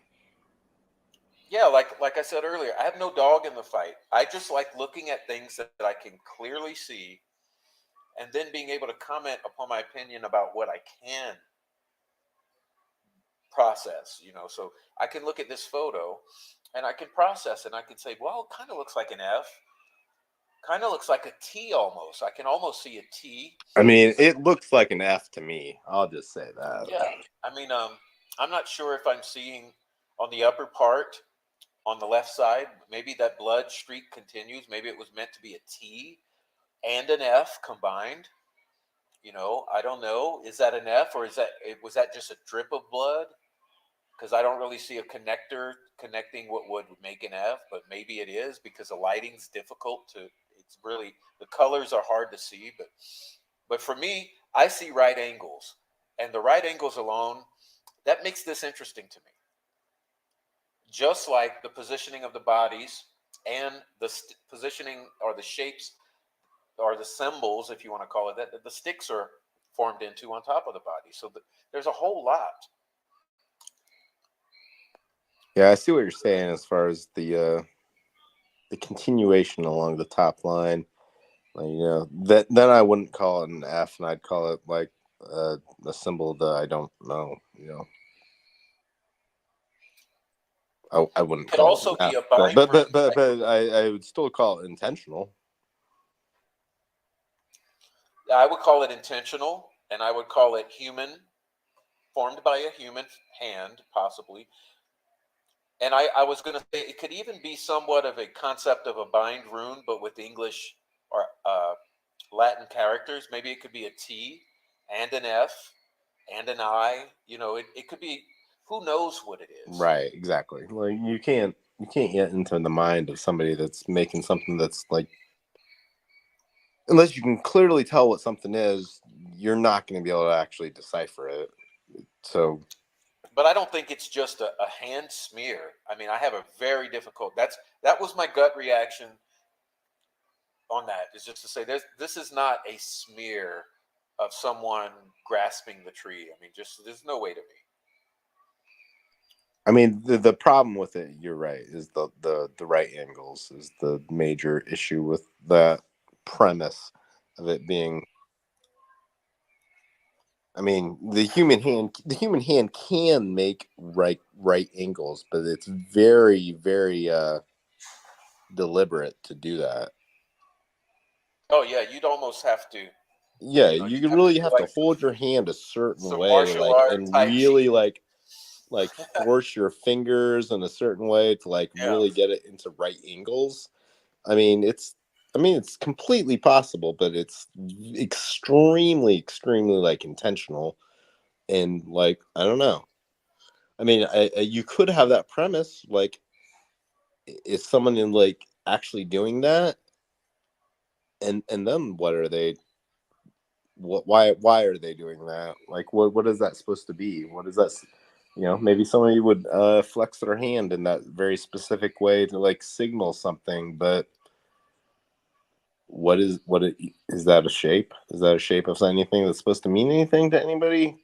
Because nobody's deciphered it.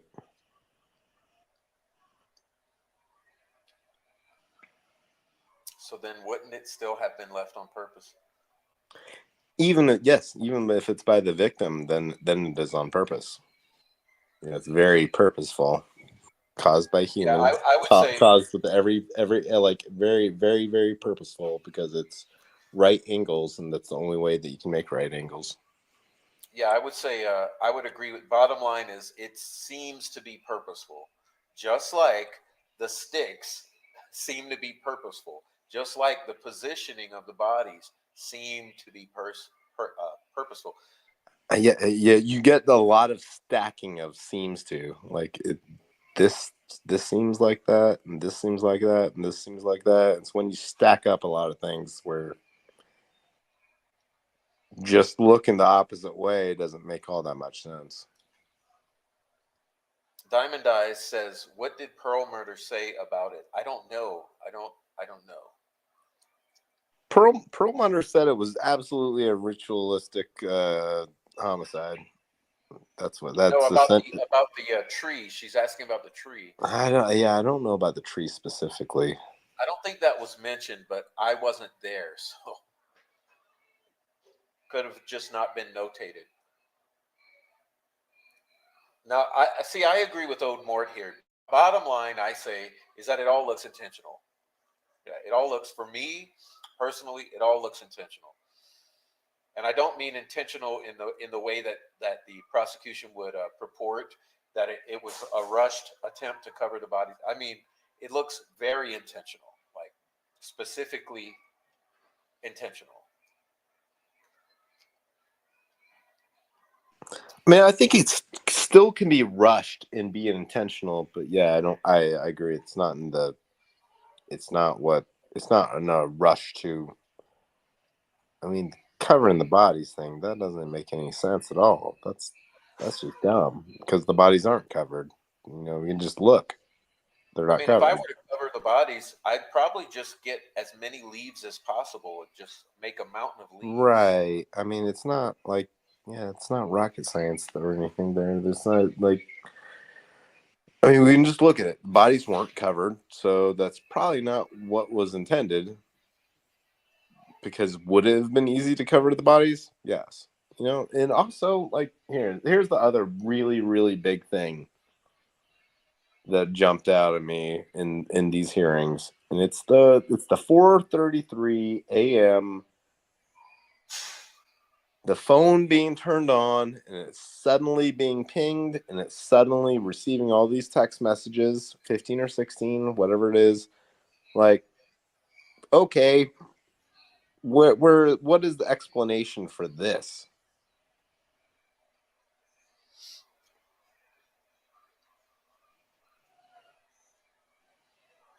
Because there should be a rush for explanation, because a ton of pro-prosecution type of people, really like to fantasize that Rich Allen drove back out to the crime scene in the middle of the night on a motorcycle and did something. Like, here's the opportunity. Like, where are those people? Like, when they're finally validated with this 4:33 a.m. like the phone turning back on. Like, where is that? Or like the if any evidence supported a crazy conspiracy theory, here it is. But now you don't want to support this crazy conspiracy theory, like that he went back out to the scene. I mean, I get why, because I'm sure the prosecution cannot prove that he's going to be out there at 4 a.m. Otherwise, why not just come out with it? Like, just explain what happened. Why did this phone turn back on at 4:33 a.m.? Like, was your suspect out there at 4:33 a.m. and you can prove that as well? Can you or can you not? Oh, they're going to try to come up with some outlandish theory of why it magically turned on at 4:33. Well, that's one of the things that just doesn't magically turn on, because I looked into a lot of it. I'm like, hey, what if your phone got wet? Like, would it magically turn back on? Nope, it sure doesn't. Well, I bet you It what they're it going to doesn't. say. I bet they're going to say it never turned off. It just lost contact with the tower and was on roaming or something for all those hours. Yeah, but And then see, magically I at mean, 4:33, it connected. It's going to be something good. That's what I'm saying, man. Good luck to you then, convincing a jury of that, because I don't know that a lot of people are gonna buy that bullshit. Like, it just sits there in the same place for 12 hours, and then without ever moving, it suddenly connects. Well, that doesn't make any sense. It just doesn't. Because it didn't move one single inch. And like, anybody that owns a cell phone is gonna know, like, if you're in a dead zone, you're in a dead zone. You're not gonna get it to come back on by not moving. Sure, you can move, walk around, see where you get a better connection. they're going Maybe to say it'll finally connect. But like, if it's dead, it's gonna stay dead because you were in a dead zone. they're going to say because of the Earth rotation and the move and the proximity of the Prof. moon at 4:33, magically there was a triangulation and it connected to the tower after trying for 12 I hours. don't think they're going to say that, but I don't know what they're going to say. I don't know how they're going to convince people of this stuff, because it's ridiculous. I don't know how you're going to convince like any person that's your average American that owns a cell phone and knows how cell phones work, like, to at least a simple degree. I don't know how you convince these people of this sort of stuff. I think they need to get a jump on it. If this is what they're going with, like, what do you have here? Like, spill it. Well, what is the theory here? How come his confessions are so good, but we don't have any inkling of what the fuck happened? You should be able to lay it all out. Why don't you do that? Like, you have every opportunity. You have the PCA. You could have rewritten the PCA when you amended the charges. You had just had a hearing. You could have spilled like a whole bunch of details. Like, what do you actually have? Like, you should be able to tell us what happened. Like, if you want to win a PR battle and make everybody think that Richard Allen is guilty, here's your opportunity. What do you have that makes it? It's only the statements while he was likely in psychosis, like under duress and under like torturous conditions. That's the only thing. That, like, really, is that the only thing that you got? That doesn't make any sense. What about all the fucking evidence that you collected at the crime scene? Are we supposed to forget about that? Oh, you mean being left at the crime scene? I mean, they surely collected some of it.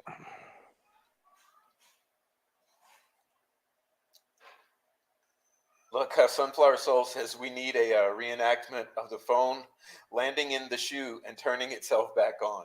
Yeah. I mean, that's one of the craziest things about this case that has no explanation to it. Like, I have no idea what somebody was thinking. The only thing that I've come up with, like, that makes sense in my mind is that, you know, somebody, like, dumped the bodies there, turn the phone back on so that the bodies would then be found, And or then make got it the fuck out of Dodge. Right. make it easier that the bodies would be found, that they would be found there, because they, you know, they had some sense of humanity and like actually did want the bodies to be found, so they turned the phone back on just so it could be helpful for that express purpose. Well, it's interesting because Otherwise, I have no idea why somebody would do that. Definitely don't think that they dumped the bodies there the day before, then went back, then put the phone there and turned it back on. I mean, maybe, but like that seems completely crazy. it's just interesting that just in time for sunrise. You know, if you think about it, just in time for daylight. Boom. I mean, it's such a dangerous place to be at 4:30 in the morning. I mean, unless you know that like no one's actually looking. Well, I wonder if that lends credence somewhat to the Kay Weber allegations that there were flashlights going off all night. Maybe there were flashlights. I I don't mean, know. there are some stories that other people, Rumors, like rumors, rumors. that certain persons were looking, you know, at extended hours. I mean, that is something that like I've heard before. The certain persons were out there looking all night, but I don't know whether they were looking or I don't know what they were doing. You know, they're not monitored.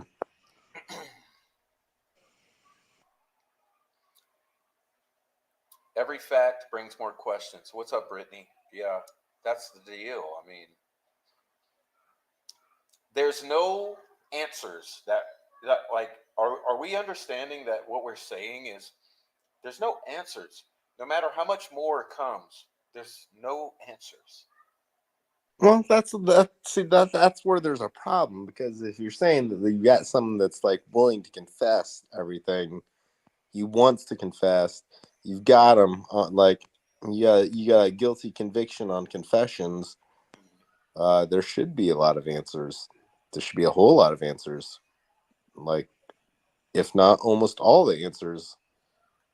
But why are there zero answers? That's the part that doesn't make sense, because there should be answers, unless you're just feeding us bullshit and like these confessions don't mean anything. Well, and I mean, let's be honest here. I think a lot of us know where a bunch of this stuff has been coming from over the past year or two.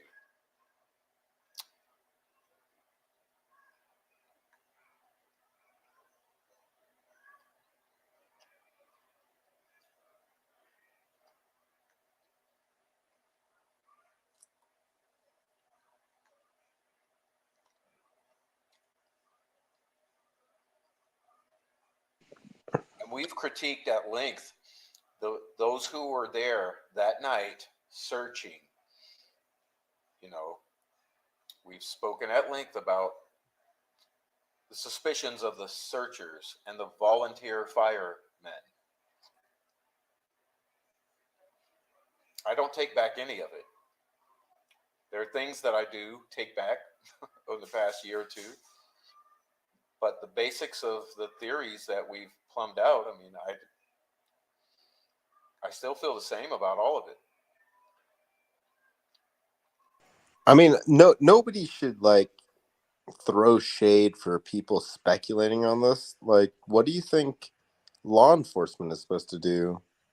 Like, how do you think they're ever going to solve anything? They have to speculate to some degree. So, you know, don't get mad at other people doing it, because guess what? They for sure are doing it too. Don't threaten to kill us. Don't threaten to dox us. Don't bring our family into it. Don't do all that. I mean, you do too much. I agree with you, Prof. There's a baseline civility that just should be extended to everybody and anybody. Like, yeah, absolutely, don't do that There's stuff. an awesome joke here. Maybe Elvis just screwed up holding the phone. It was his only job. You had one job. I mean, I can't rule that out. Thank you, Art Irwin. Oh my God. That was hilarious, man. I mean, it's really strange that you got like a direct confession to this within like a day of the crime. And this guy, like, when they checked his phone, they're like, he left it at home and it didn't move all day. Like, who does that with their phone? Like, that's almost a signifier of like, you're up to something. And they do use that as a signifier that you're up to something. If you just like leave your phone at one place and never moves, like every other day, you're on your phone all day, like a normal American, normal crazy American that's on their phone all day. But one day it's just sitting there. You don't touch it all day. And then you don't have any great explanation for where you were the day. Yeah, it's because you were doing a crime.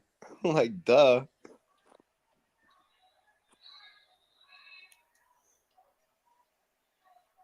I mean, I don't know if he was involved in the murder, but like, he was doing some crimes that day. I'll tell you that.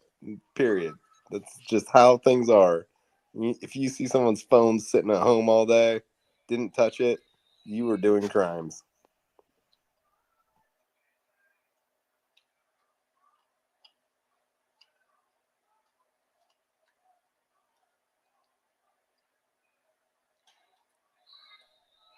I don't really know about that sort of stuff.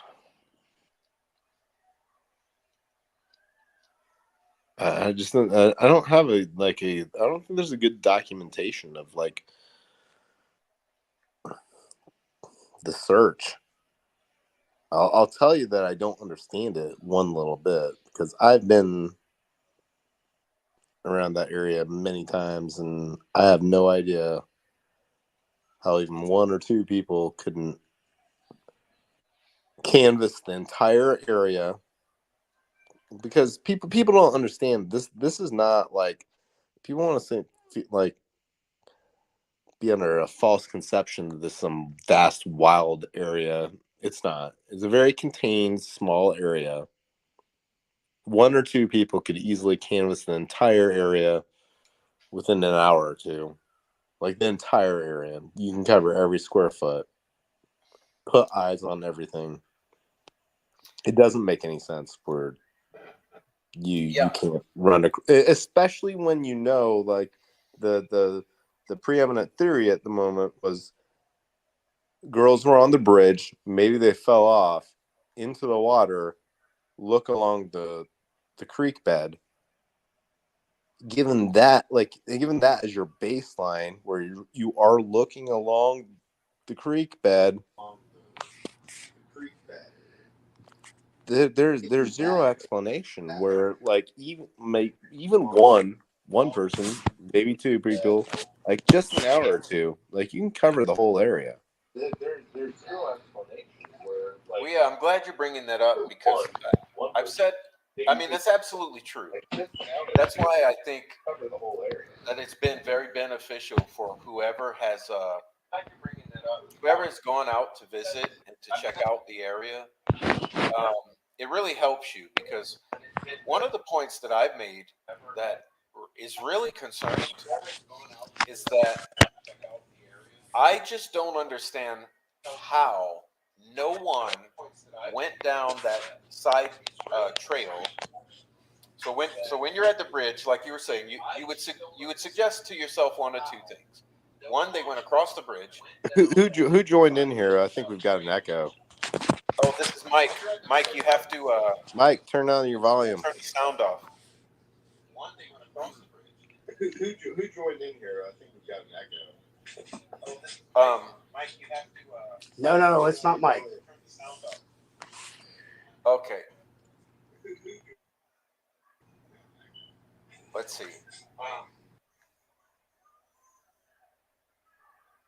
All right, he dropped. Maybe he'll join back in. What I'm saying is, you're approaching the high bridge. You have two choices. One, go across the bridge, okay, which you would suggest, like you did.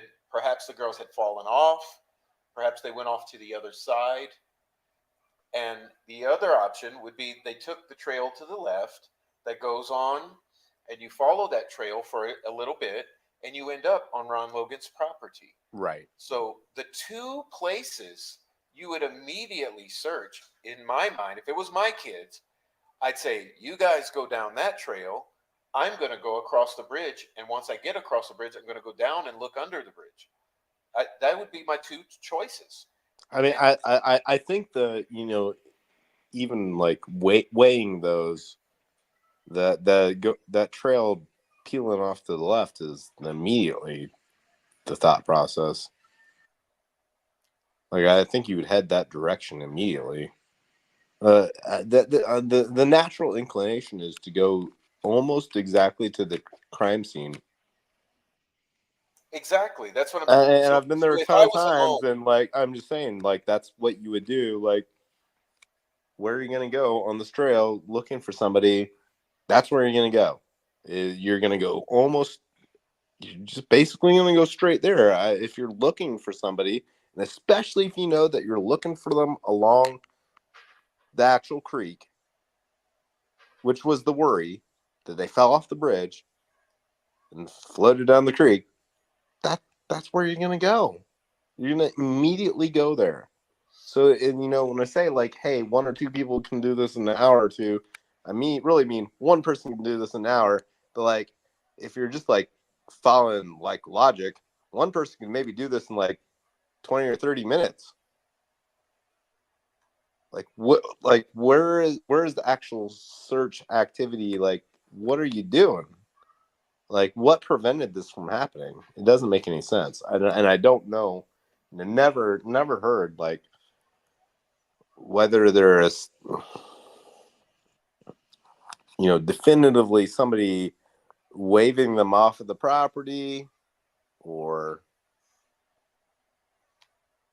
I don't know. I don't know what happened where you couldn't immediately go there.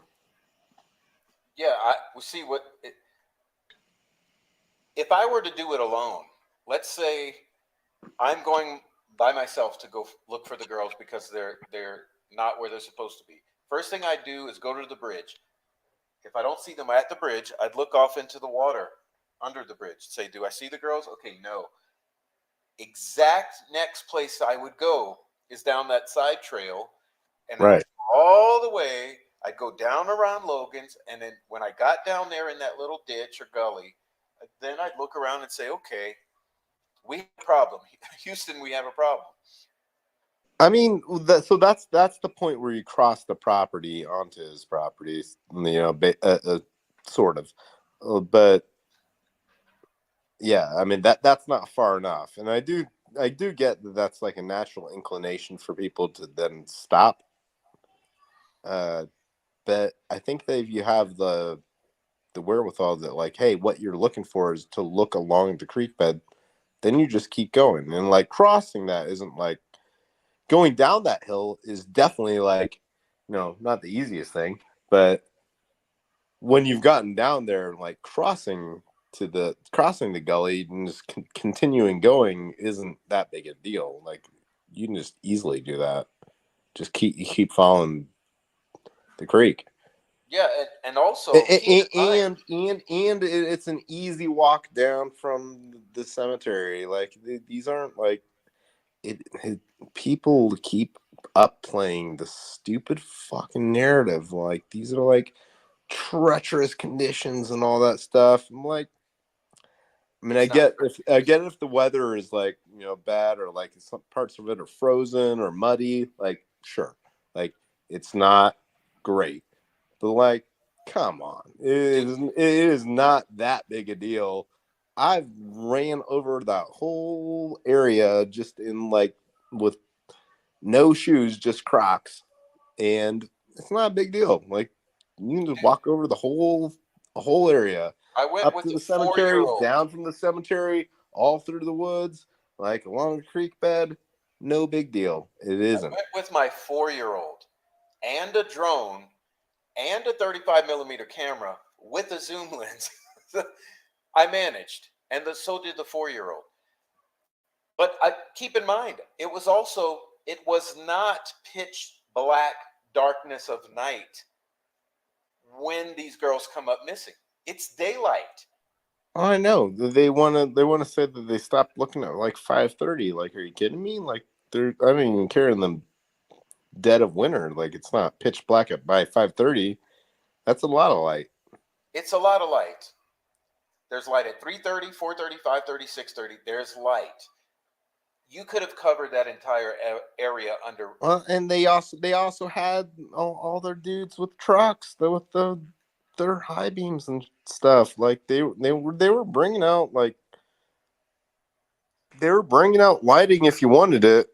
There was definitely a decision to not do it. Like they were bringing out lighting if you wanted Hey, what's it. up? There was definitely a decision. What's up, Chevy Killer? Can you turn your sound down? Hey, what's up? What's up, Chevy Killer? Can you turn your sound down? Yeah, my sound should be down. Turn it all the way down. I think it's better. Is Yeah, my mic not being picked up? No, it's perfect now. What's up? Good to see you.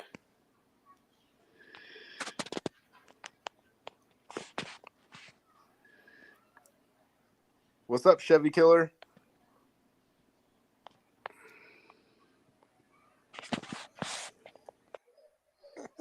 Oh, well, he dropped again. He's struggling with this thing, but he usually gets it together eventually. Okay. I don't know if I've been here for that before. Do ATVs have headlights? Yeah, but that's the thing. Yes, they do. They all do. And there was tons of like options. There were lights at night, and there was the sun in the daytime. Let's not kid ourselves here. I mean, I'm not trying to even draw a conspiracy from this. I'm just looking at the facts and being like, what the fuck? That's it. Like, what the fuck? I just don't understand it. Okay, hopefully you can hear me now. It's wild. What's That's up? much better. Yeah. There we go. Hello, Fiend. How are you doing? Pretty good, man. How are you doing? I'm doing good. It's fucking Friday. We're good. We're supposed to have a nice loose. Prof wanted to have a easy weekend, let loose. We struggle with that sometimes. Sometimes it's supposed to be a fun party night Friday, but we get really deep and stuff. Right, Hey, but there's no. It's fun to me now, man. It's this is relaxing. It's not stressful. So We got to let it go, but we do have to say absolutely 100% to Sleuthy Goose. She is awesome. She's phenomenal. She does great fucking work. So everybody say thank you. oh yeah, she's a badass and a lady. Absolutely. We need to respect that because she don't stop. She's 100% on the grind. Never stops. Yeah. I gotta loosen Fiend up a little, and I gotta loosen the Prof and remember with the whole little. We just gotta let all the little haters go, and let all the bullshit, and we welcome them all, and we go, hey, here you go. Come have fun. Come talk. I R. think that's Irwin says, "Do I need to call Nick?" easier said than done, just from a practical standpoint.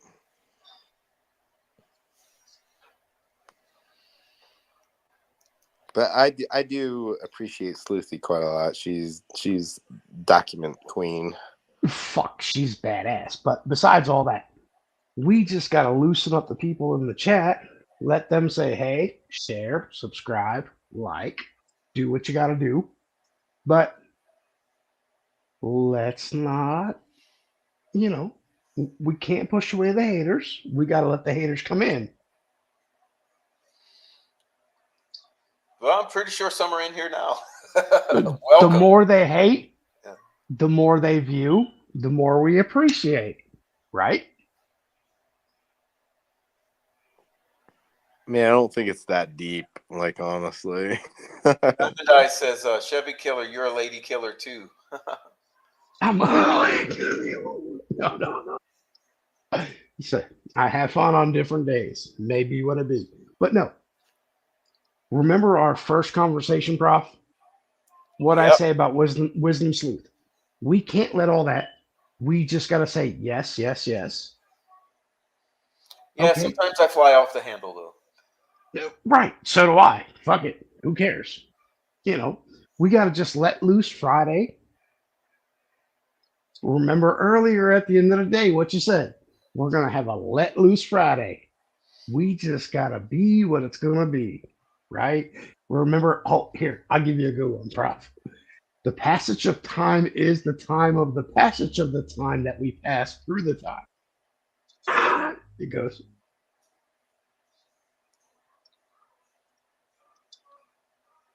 Now that's sounding like a politician. You better watch You're drunk, Chevy Killer. Oh no, I got a good buzz going, Phoenix, but I'm making a joke, and I think Prof got the joke that I was making. Oh, you mean like the politicians? Oh, of course, because my passage of time is the passage of time. Yeah, that's some circles. That's some circles. Shit. All right, you can cut me off. I'm just trying to have some fun and make us all have fun and be lightened up and It's good to hear from you, Chevy Killer. I haven't talked to you before. No, me and you bullshitted a couple times before, Phoenix. Yeah, in chats maybe. Probably Yeah, not. in chats, and we got the little boy who's running around, who's the little child, who people were bamboozled by.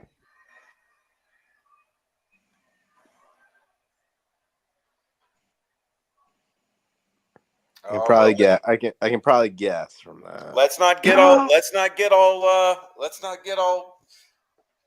serious, Chevy. Right. No, I wasn't getting serious. I'm saying I like when Prof is the peacemaker and he doesn't want to get serious about let's not talk about the other people. Like, bullshit. I'm trying to be the ultimate peacemaker. I'm just saying me and you bullshitted a few times on whatever. right, we're cool, dude. Well, You cool as fuck. But hey, everybody hit a shot, do a shot. well, I was going to say, did everyone have good dinner? I know I did. I had an awesome dinner, but I usually do. What did you have for dinner, Prof? Did you cook it yourself? Oh yeah, I'm a cook. Tonight it was Prof. I'm not joking, man. I think that I think you should do do a second channel with just like Prof cooks. I don't need trolls for that too, man.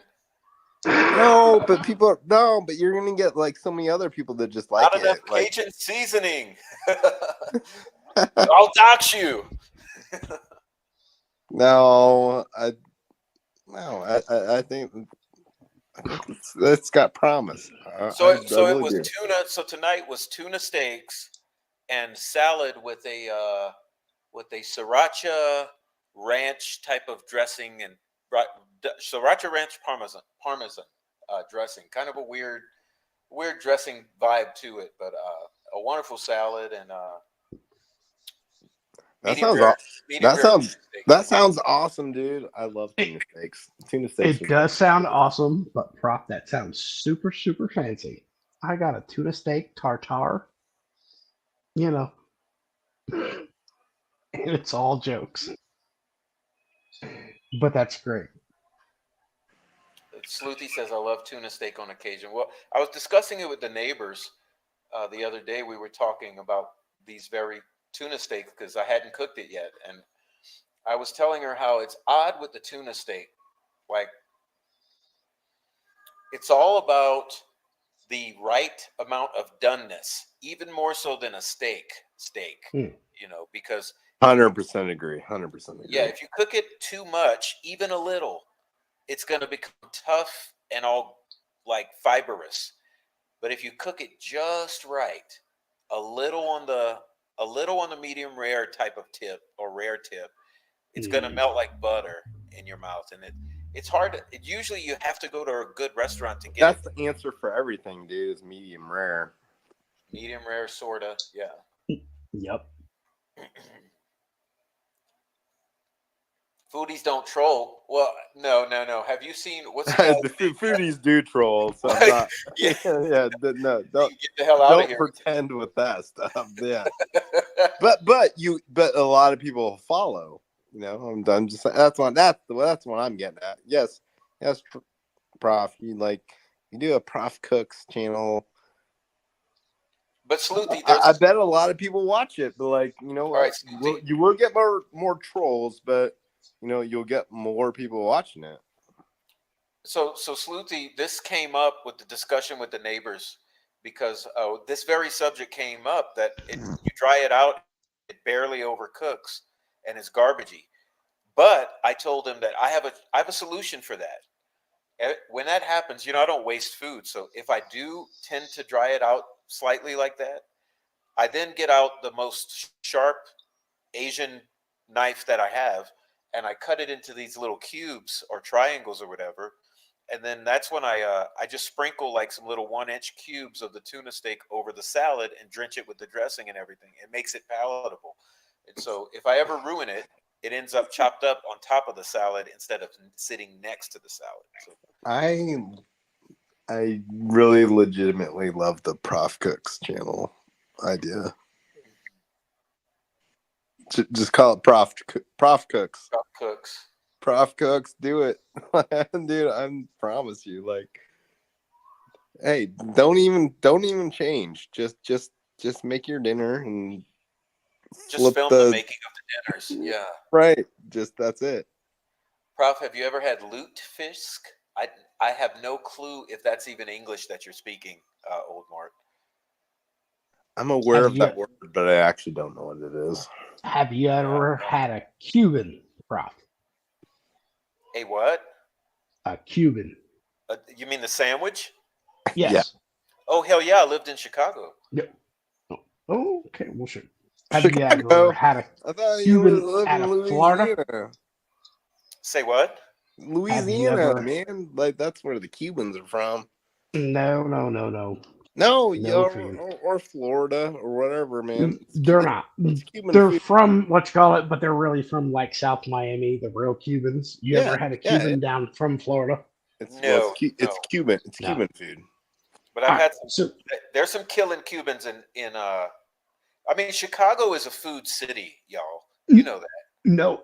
Chicago is. Chicago is. I'll admit that, but I don't. Yep. Chicago is a dangerous place to go.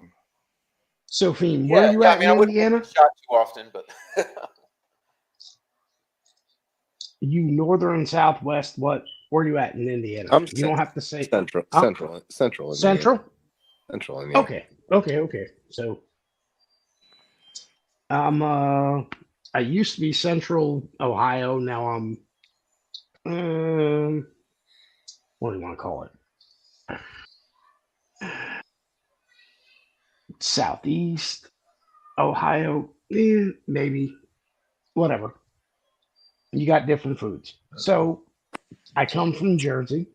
Indiana has terrible food, just generally. Well, yes and no, but they got their own little things. And so Okay. I'm not going to say Indiana has complete horrible food. I'm not going to be that person. They got, so you ever heard of pork roll, egg, and cheese? Of what? Pork roll, egg, and cheese. No, but I will say like tenderloins. You might actually get some good tenderloins in Indiana, Okay. They do have, yeah, I mean it's really limited, man. Like I would kill if like Indiana had like great barbecue. Like they no, don't. Indiana They has their don't. own They little, don't- they have a lot of not great like anything. Yeah, I don't even know what we're doing here. no, I we're mean, just having a different if any of you conversation. end up in if you're ever in the South Mississippi area, hit me up and I'll send you to the greatest barbecue. Oh my God! Once in a I life. mean, I might go to South Mississippi just on this tip here because I fucking love barbecue. Like the barbecue is my jam. Well, this place, part of their specialty is the in-ground pits. So you can imagine how. I'll put it this way: if you would get a rack of pork ribs, you could literally eat the bones, just like the meat, like a seamless. The bones melt into the texture of meat because the temperatures are so hot and long lasting in the subterranean ovens. Nice. I'm not the biggest pork rib consumer these days. So as I've gotten older, I can't really handle them. I can't even believe this comment. Sleuthy Goosey says, "I hate barbecue." I What the I'm hell's wrong with I'm you, not brother? paying attention to that. I'm shocked and appalled by Well, Sleuthy Fiend, Goosey hating barbecue. It's one of the most devastating like bombshells of my life. Well, you know what it oh, means. She's been neglected her entire life when it comes to good barbecue. I mean, see, that's how I was. Like, I've also not had good barbecue, but as soon as I had good barbecue, I was like, you know what I like? I like good barbecue. Fiend, you can come hang out. I'll cook on the grill. You'll think you ate off a smoker. That's how good my barbecue is. I can Wow. cook on an old ass grill, and you'll see a pink, nice little edge on the side, and you'll go, wait a minute, you can't get that. That's from a grill. And you'll go, oh, I'll give you some kick ass barbecue straight off a grill, but you'll think it's off a smoker. Man, I believe that. I think there's a lot of good ways to do barbecue. You know, like That's cool. Yeah. Oh no, we can do a barbecue all day long. You ain't far. We ain't gotta hate. You want to hate, but I don't hate. Well, I'm here's a not hating. question: I'm not hating on you, dude. Who's who's who has not had oysters? Gulf Coast oysters. No, who has not had I tried Jersey one. I think I oysters? tried one oyster one time, and that was probably enough for me. Prof, you gotta have Jersey oysters. I have not had them, but I've had plenty of Gulf Coast oysters. You gotta have East Coast Jersey oysters. I want. I might drop out of this conversation. You know the saying, the forearm gets hard. You gotta have the East Coast Baltimore. Fiend, don't go nowhere. Don't drop out. I'm just saying, like, I don't know. It's just it's some kind of weird thing that I'm not. Hey, I'm in landlocked Indiana. Like, Rick says, "Who has not had New Zealand bluff oysters? Are we talking about mountain oysters? Because that's something I haven't had." Shit, then some blood oysters. Okay, so me and you, Fiend, might gotta drop out because we got blood oysters now. We gotta go. Nope. No, I have no idea what's going on. I've it's had all the a oysters joke. Rockefeller. You know what I prefer, Sandy, is just a straight up fried oyster po' boy in New Orleans, and you got to go to the right. Oh, a po' boy. If you put po' boy on something, There you go. there we go. There we go. That's my. I can get down with that. Yeah, that's it. Got to be like that. I don't do them raw. I would All never right. do a raw oyster. I can drop out of chat. I just came in to make some chat fun and do I whatever. I did a raw oyster before, and like I hadn't ever done it, and like, I mean, it's weird. Kind of not really my thing. No, I don't want you to go nowhere, Fiend. I just came in chat to make chat fun and we talk about something different and have bullshit and do whatever. I don't want you to go nowhere. So you and Prof go back to talking and I'll drop out of chat and you guys, I just came in to make a difference. Change the entire topic. Oh, don't feel you got to leave, Chevy. I'm just thinking about food now. I'm wanting No shit. fried oyster po' boys. Want food all day, This but is I the don't want Fiend to genesis. This is feel the genesis of Prof Cooks, and I like don't want Fiend to I'm feel all about it. I think Prof Cooks is the next big thing. I don't want Fiend to feel disrespected in any way. I just came in to What you're bullshit and talking have about, fun. dude, you're overreacting. I'm not. I'm fine. No, I'm just saying I didn't want you to feel disrespected. I just wanted to come in and have some fun and bullshit. Yeah, and you're fine. We can get different people in the chat and we can do whatever, and they go, "Oh, look at these three assholes." Now What? Well, Prof is not an asshole. Prof is No, I'm saying they're gonna look at. I call them. on well, it his depends on who channel. you ask. As far as the YouTubes go, I'm about on the 90% asshole rating scale, I believe. But something I'm really good at that you wouldn't think, and I wouldn't have thought until I tried it, because which stemmed from that I loved various curries. My whole life I've loved curries, especially the Thai curries. But Thai food is the shit, man. I yeah, love Thai food. but I got really good because I bought a cookbook for Indian curries, and so I started exploring this cookbook, and this was like 20 years ago. So I wound up finding one recipe in that book that I mastered, and it's still something I whip out from time to time, which is just a straight up Indian curry. And the way I do it is strictly with thighs. So the only way I'll do it is to get the boneless, skinless chicken thighs, and the bones don't matter actually. They have to be skinless though, and it's actually a little better with the bone because you get a little more of that gelatinous texture to the end product. But I do a really good chicken curry, like a yellow curry, and oh man, I do it up. I use jasmine rice and everything just to make it, and sometimes quinoa if I'm trying to be extra healthy. But I do a good chicken curry. That would be a nice one to show. Using butter, garlic, onion, yogurt, chicken thigh, and spices. Yeah, it's delicious. But that chicken is fatty, so it's a rare occasion.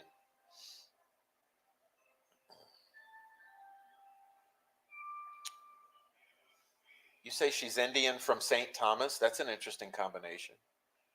So she's Caribbean Indian heritage. Oh, we must be talking about Kamala.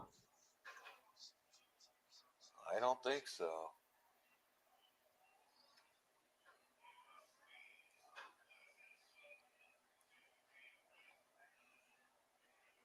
Have you been to Caribbean, Fiend or Chevy? Yeah, what are you talking about? I've been to Caribbean. I've been a lot of times. Anywhere, Chevy? You? Me, I have been to Cancun multiple times. Oh, That's Mexico. that's Mexico. Yes.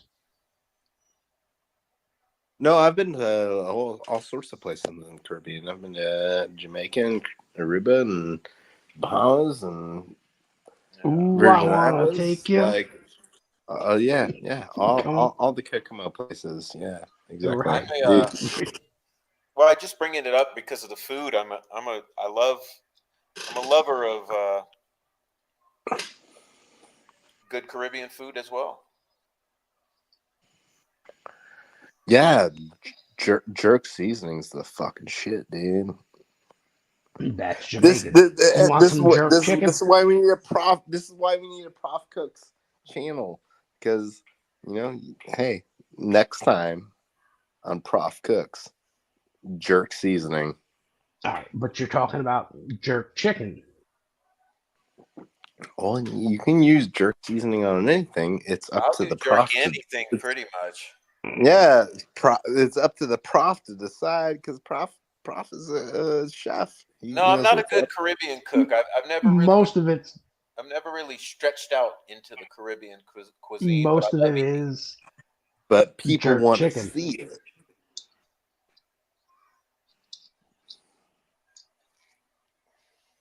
Most of it is jerk chicken. All I have to do is put my finger in it, and it's an instant meal. It's fast food.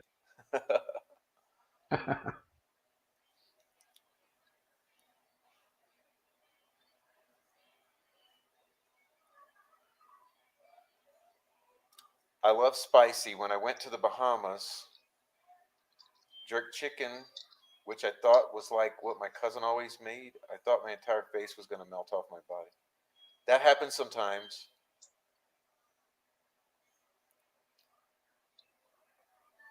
See, there was a now this might get me in trouble with the YouTube woke fanatics who want to bash my head in, but I had a Thai roommate in college, and it was so funny because we'd go to this place.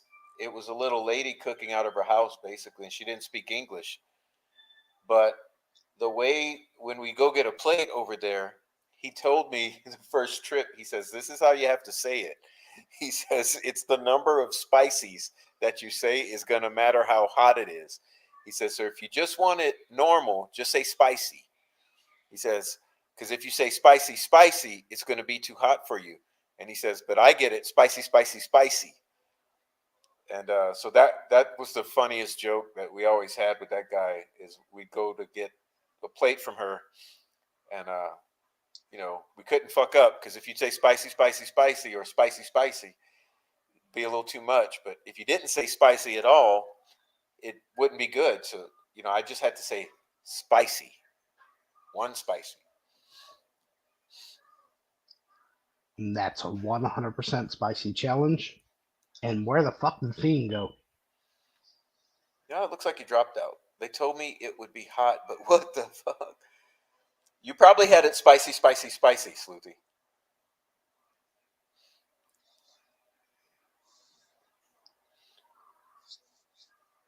Fiend, come back.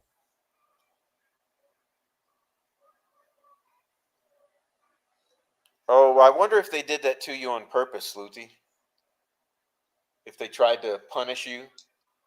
Like, who got your food for you? Sleuthy is a badass, kick-ass girl. Yeah, I wonder if they were trying to mess with her, so they made it spicier than all get out, just to punish her.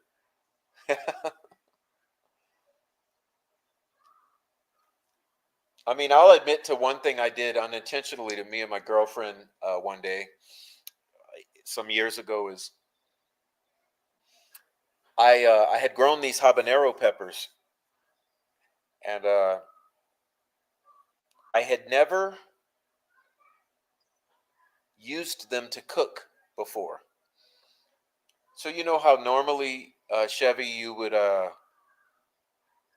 saute a pepper. You get a pepper, a jalapeno, whatever. You dice it up, slice it up, whatever, and you saute it real quick, and then you put your meal together. Absolutely. Yeah. So I figured I would do that with this one or two habaneros that I had grown. So I did that, and man, the minute it hit the grease, the whole kitchen was immediately like you had sprayed pepper spray in it, and it ran us out of the kitchen. Me and the girl, we had to. I turned the fire off. We had to vacate the kitchen because it was bad. It was bad. Those were hot peppers. But I never cooked with them again. I never did.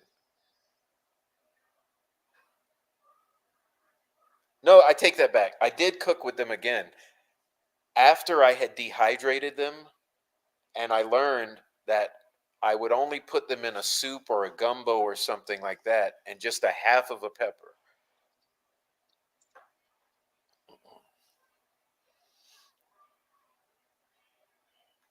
That's how I had to treat my habaneros. So you did a half extraction. Yeah, that's about all I can handle. It's a big old pot and a half of a dehydrated pepper.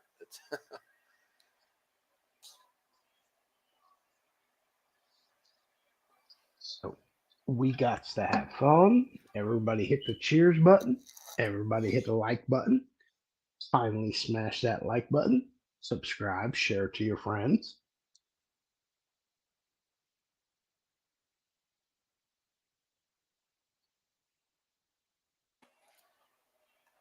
All right, let's check this chat. See who I got here.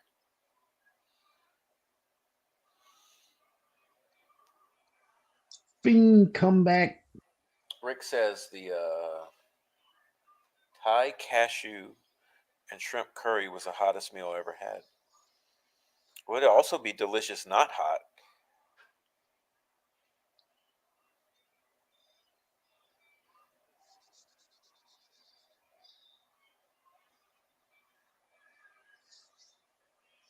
Sandy D, where do you I mean, where would you boil crawfish? Where are you in the Florida or Gulf Coast, Sandy? Louisiana. Yeah, it sounds like you're on that side. Just want some gumbo.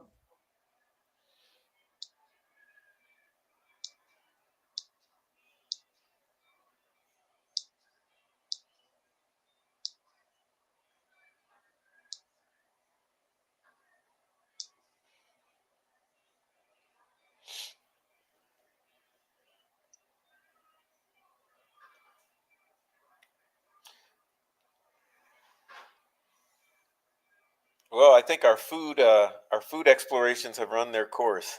Everyone's all burned out. I tell you what, though, I love cooking dinners. Last night it was burgers. I got these amazing burgers at the grocery store that are made in the store. I ended up snagging some amazing burgers, and I made one or two, one for each of us last night. And I paid for it this morning. I ate a big burger too late, so it's kind of a little heavy for late night eating.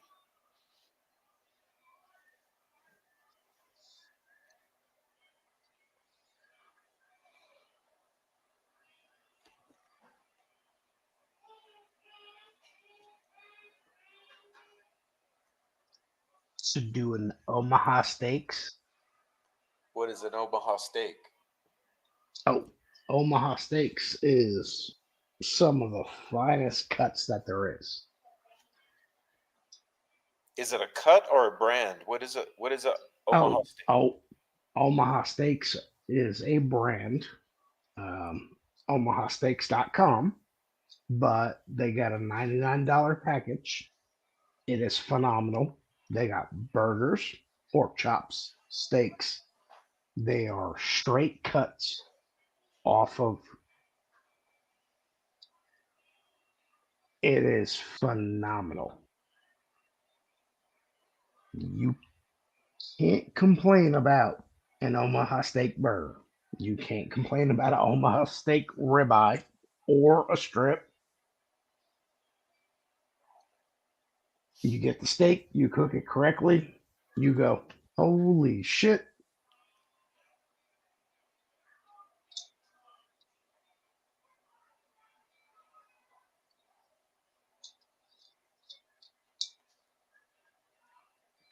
We got some fires in the state this week. It's a little concerning.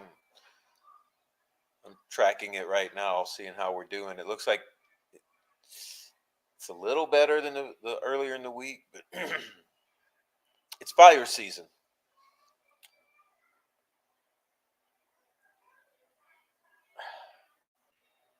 Oh, I see what you're saying. Omaha steaks are sold off a truck at north end of my town.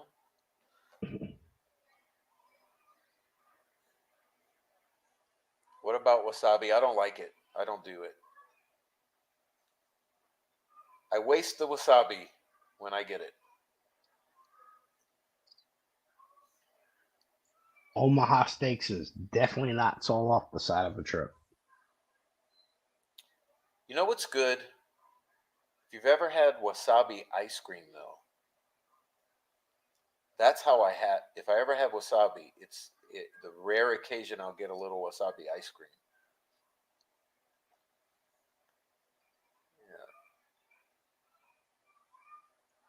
Yeah. Oh, you're in New Zealand.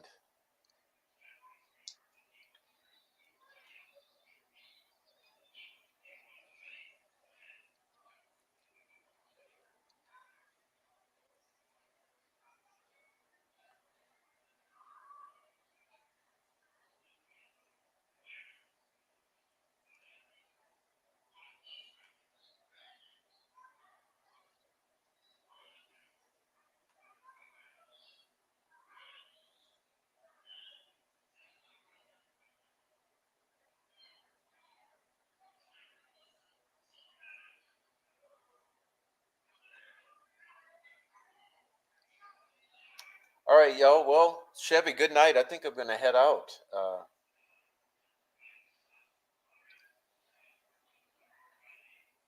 Uh-oh. Did I lose the sound? Uh-oh.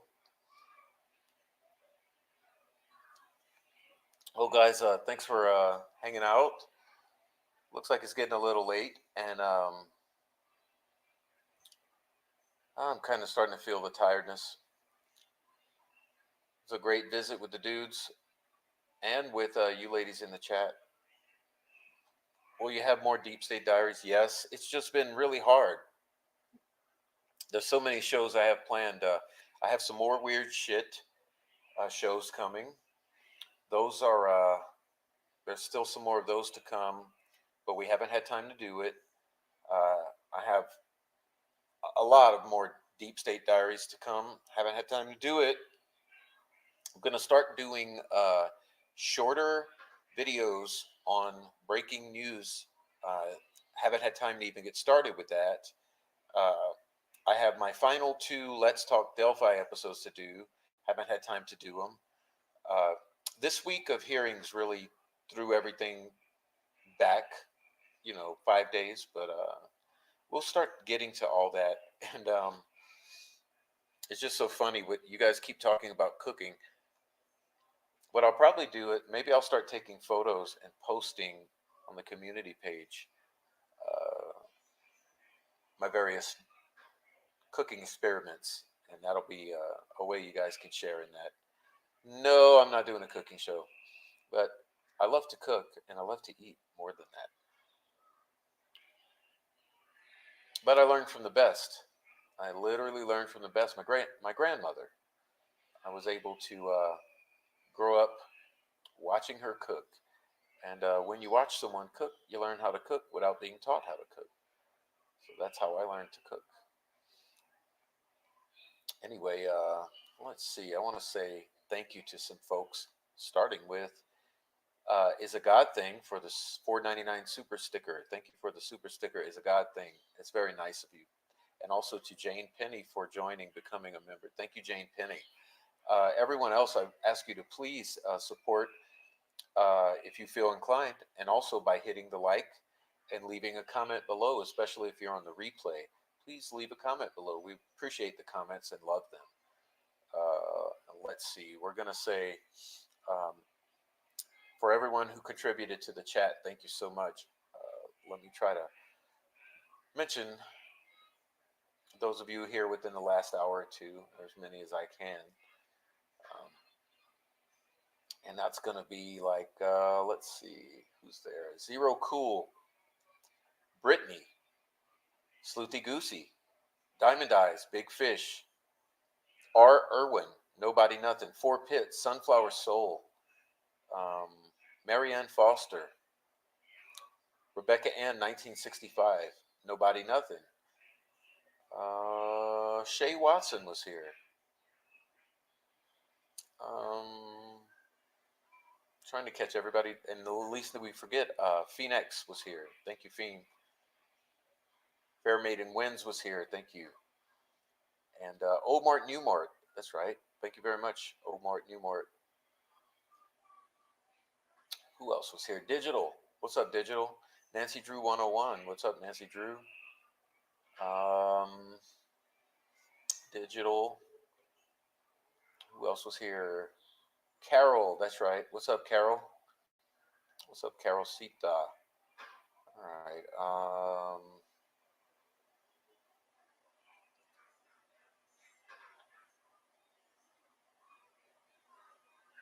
Sandy D. That's what. What's up, Sandy D? Sandy D. You never said where you were. What's up, Sandy D? Thanks for hanging out. And Sleuthy, you got to get some good barbecue. We got to turn this around right here. Okay, we got to get you some barbecue. Rick H, what's up, Rick H? Thanks for being here, hanging out, contributing to the chat. Lisa, that's right, Lisa was here. What's up, Lisa? Who else? Who else? Come on, who am I missing? If I'm missing you, chime it on in the chat. If I haven't called your name and you're still here, let me know in the chat at the bottom. I think I caught everyone who I see, but if I missed you, just say, all right, Crystal Blue. That's right, Crystal Blue Persuasion. What's up, and thank you. All right, if I missed you, chime in the chat, say goodnight, and I will say goodnight to you. We love you. Oh, what's up, Crime Night? What's up, Joe Lewis? We love you, brother. Welcome to the chat. We're just ending. Please watch some of the replay if you want to have a nice time. We just shot the shit, so to speak. It was a nice hangout, though. Some really good thoughts about the past few days ended up surfacing among us. So I really want to thank Phoenix for the back and forth on that stuff. And let's see who else we got here. Mandy. What up, Mandy? What's up, Mandy? Thanks for being here. And thanks for chiming in. Let me know you guys are here. I love that. So Mandy, Rick H, Joe Lewis, Diamond Eyes, Lisa. All you guys are super beautiful. Oh yeah, Digital. Digital says, next Delphi talk, I want to know your opinion on bridge guy videos starting at high school and then the bridge in 43 seconds.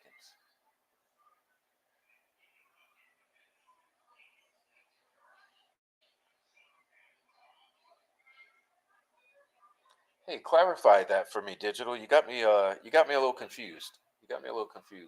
Starting at high school and then the bridge in 43 seconds. Hey, y'all, Rick Snay did an interesting show today. He's talking about this very 43 seconds. So, yeah, thanks for the replay. Thanks for watching the replay. Heard your opinion on the right handles F tree. We should replay Crime Night. Yeah, that's what I'll probably do is replay Crime Night when I turn this off. Yeah, the right angles. That's what you're saying. The right angles. There's no way it's an accidental grabbing of the tree. I mean, it just, the human body is not built in that way. I'm sorry. Not sorry. All right. FYI, very interesting channel, State of Corruption, NH, Cartel, Meth, Treatment Centers, Boston FBI. I'll keep repeating myself. Well, we know about the, as I mentioned earlier, the FBI is exhibiting many signs of corruption, and I hope that if they are looking at the Delphi murders, that they are not operating in a capacity of corruption like they have exhibited elsewhere. I hope that the good agents whose boots on the ground would be the ones looking at the Delphi murders, if they indeed are. We know they were looking at the Karen Reed, and who's to say they're not looking at the Delphi murders? So let's all pray. We will pray for health and prosperity for everyone here. We will pray for justice for the victims of Delphi murders. we will pray for truth coming to light.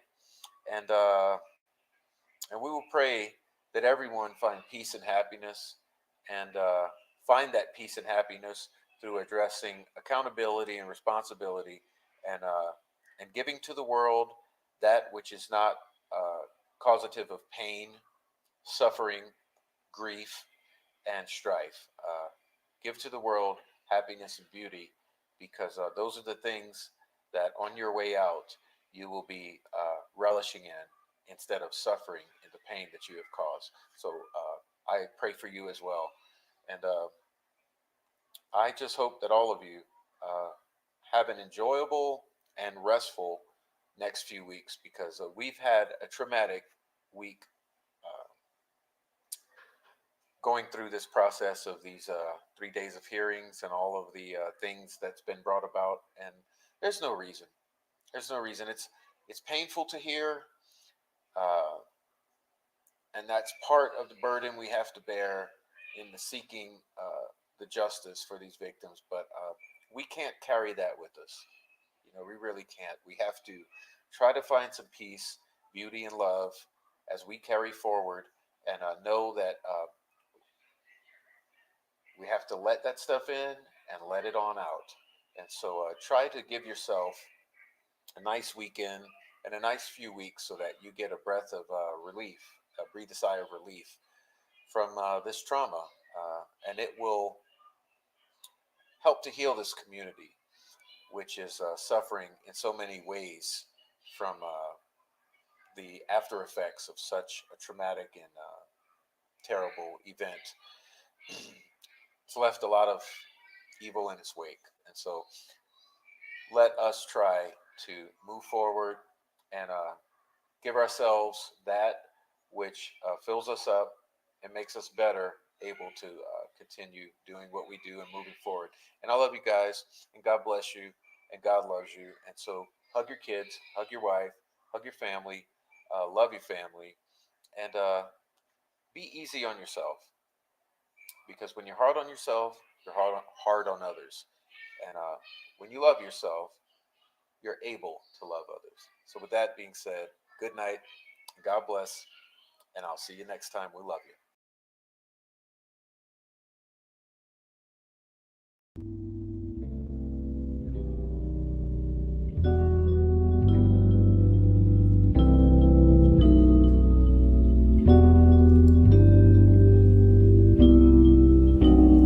Only need good vibes, good vibes, good vibes, good vibes. Only need good vibes, good vibes, good vibes, good vibes. Only need good vibes.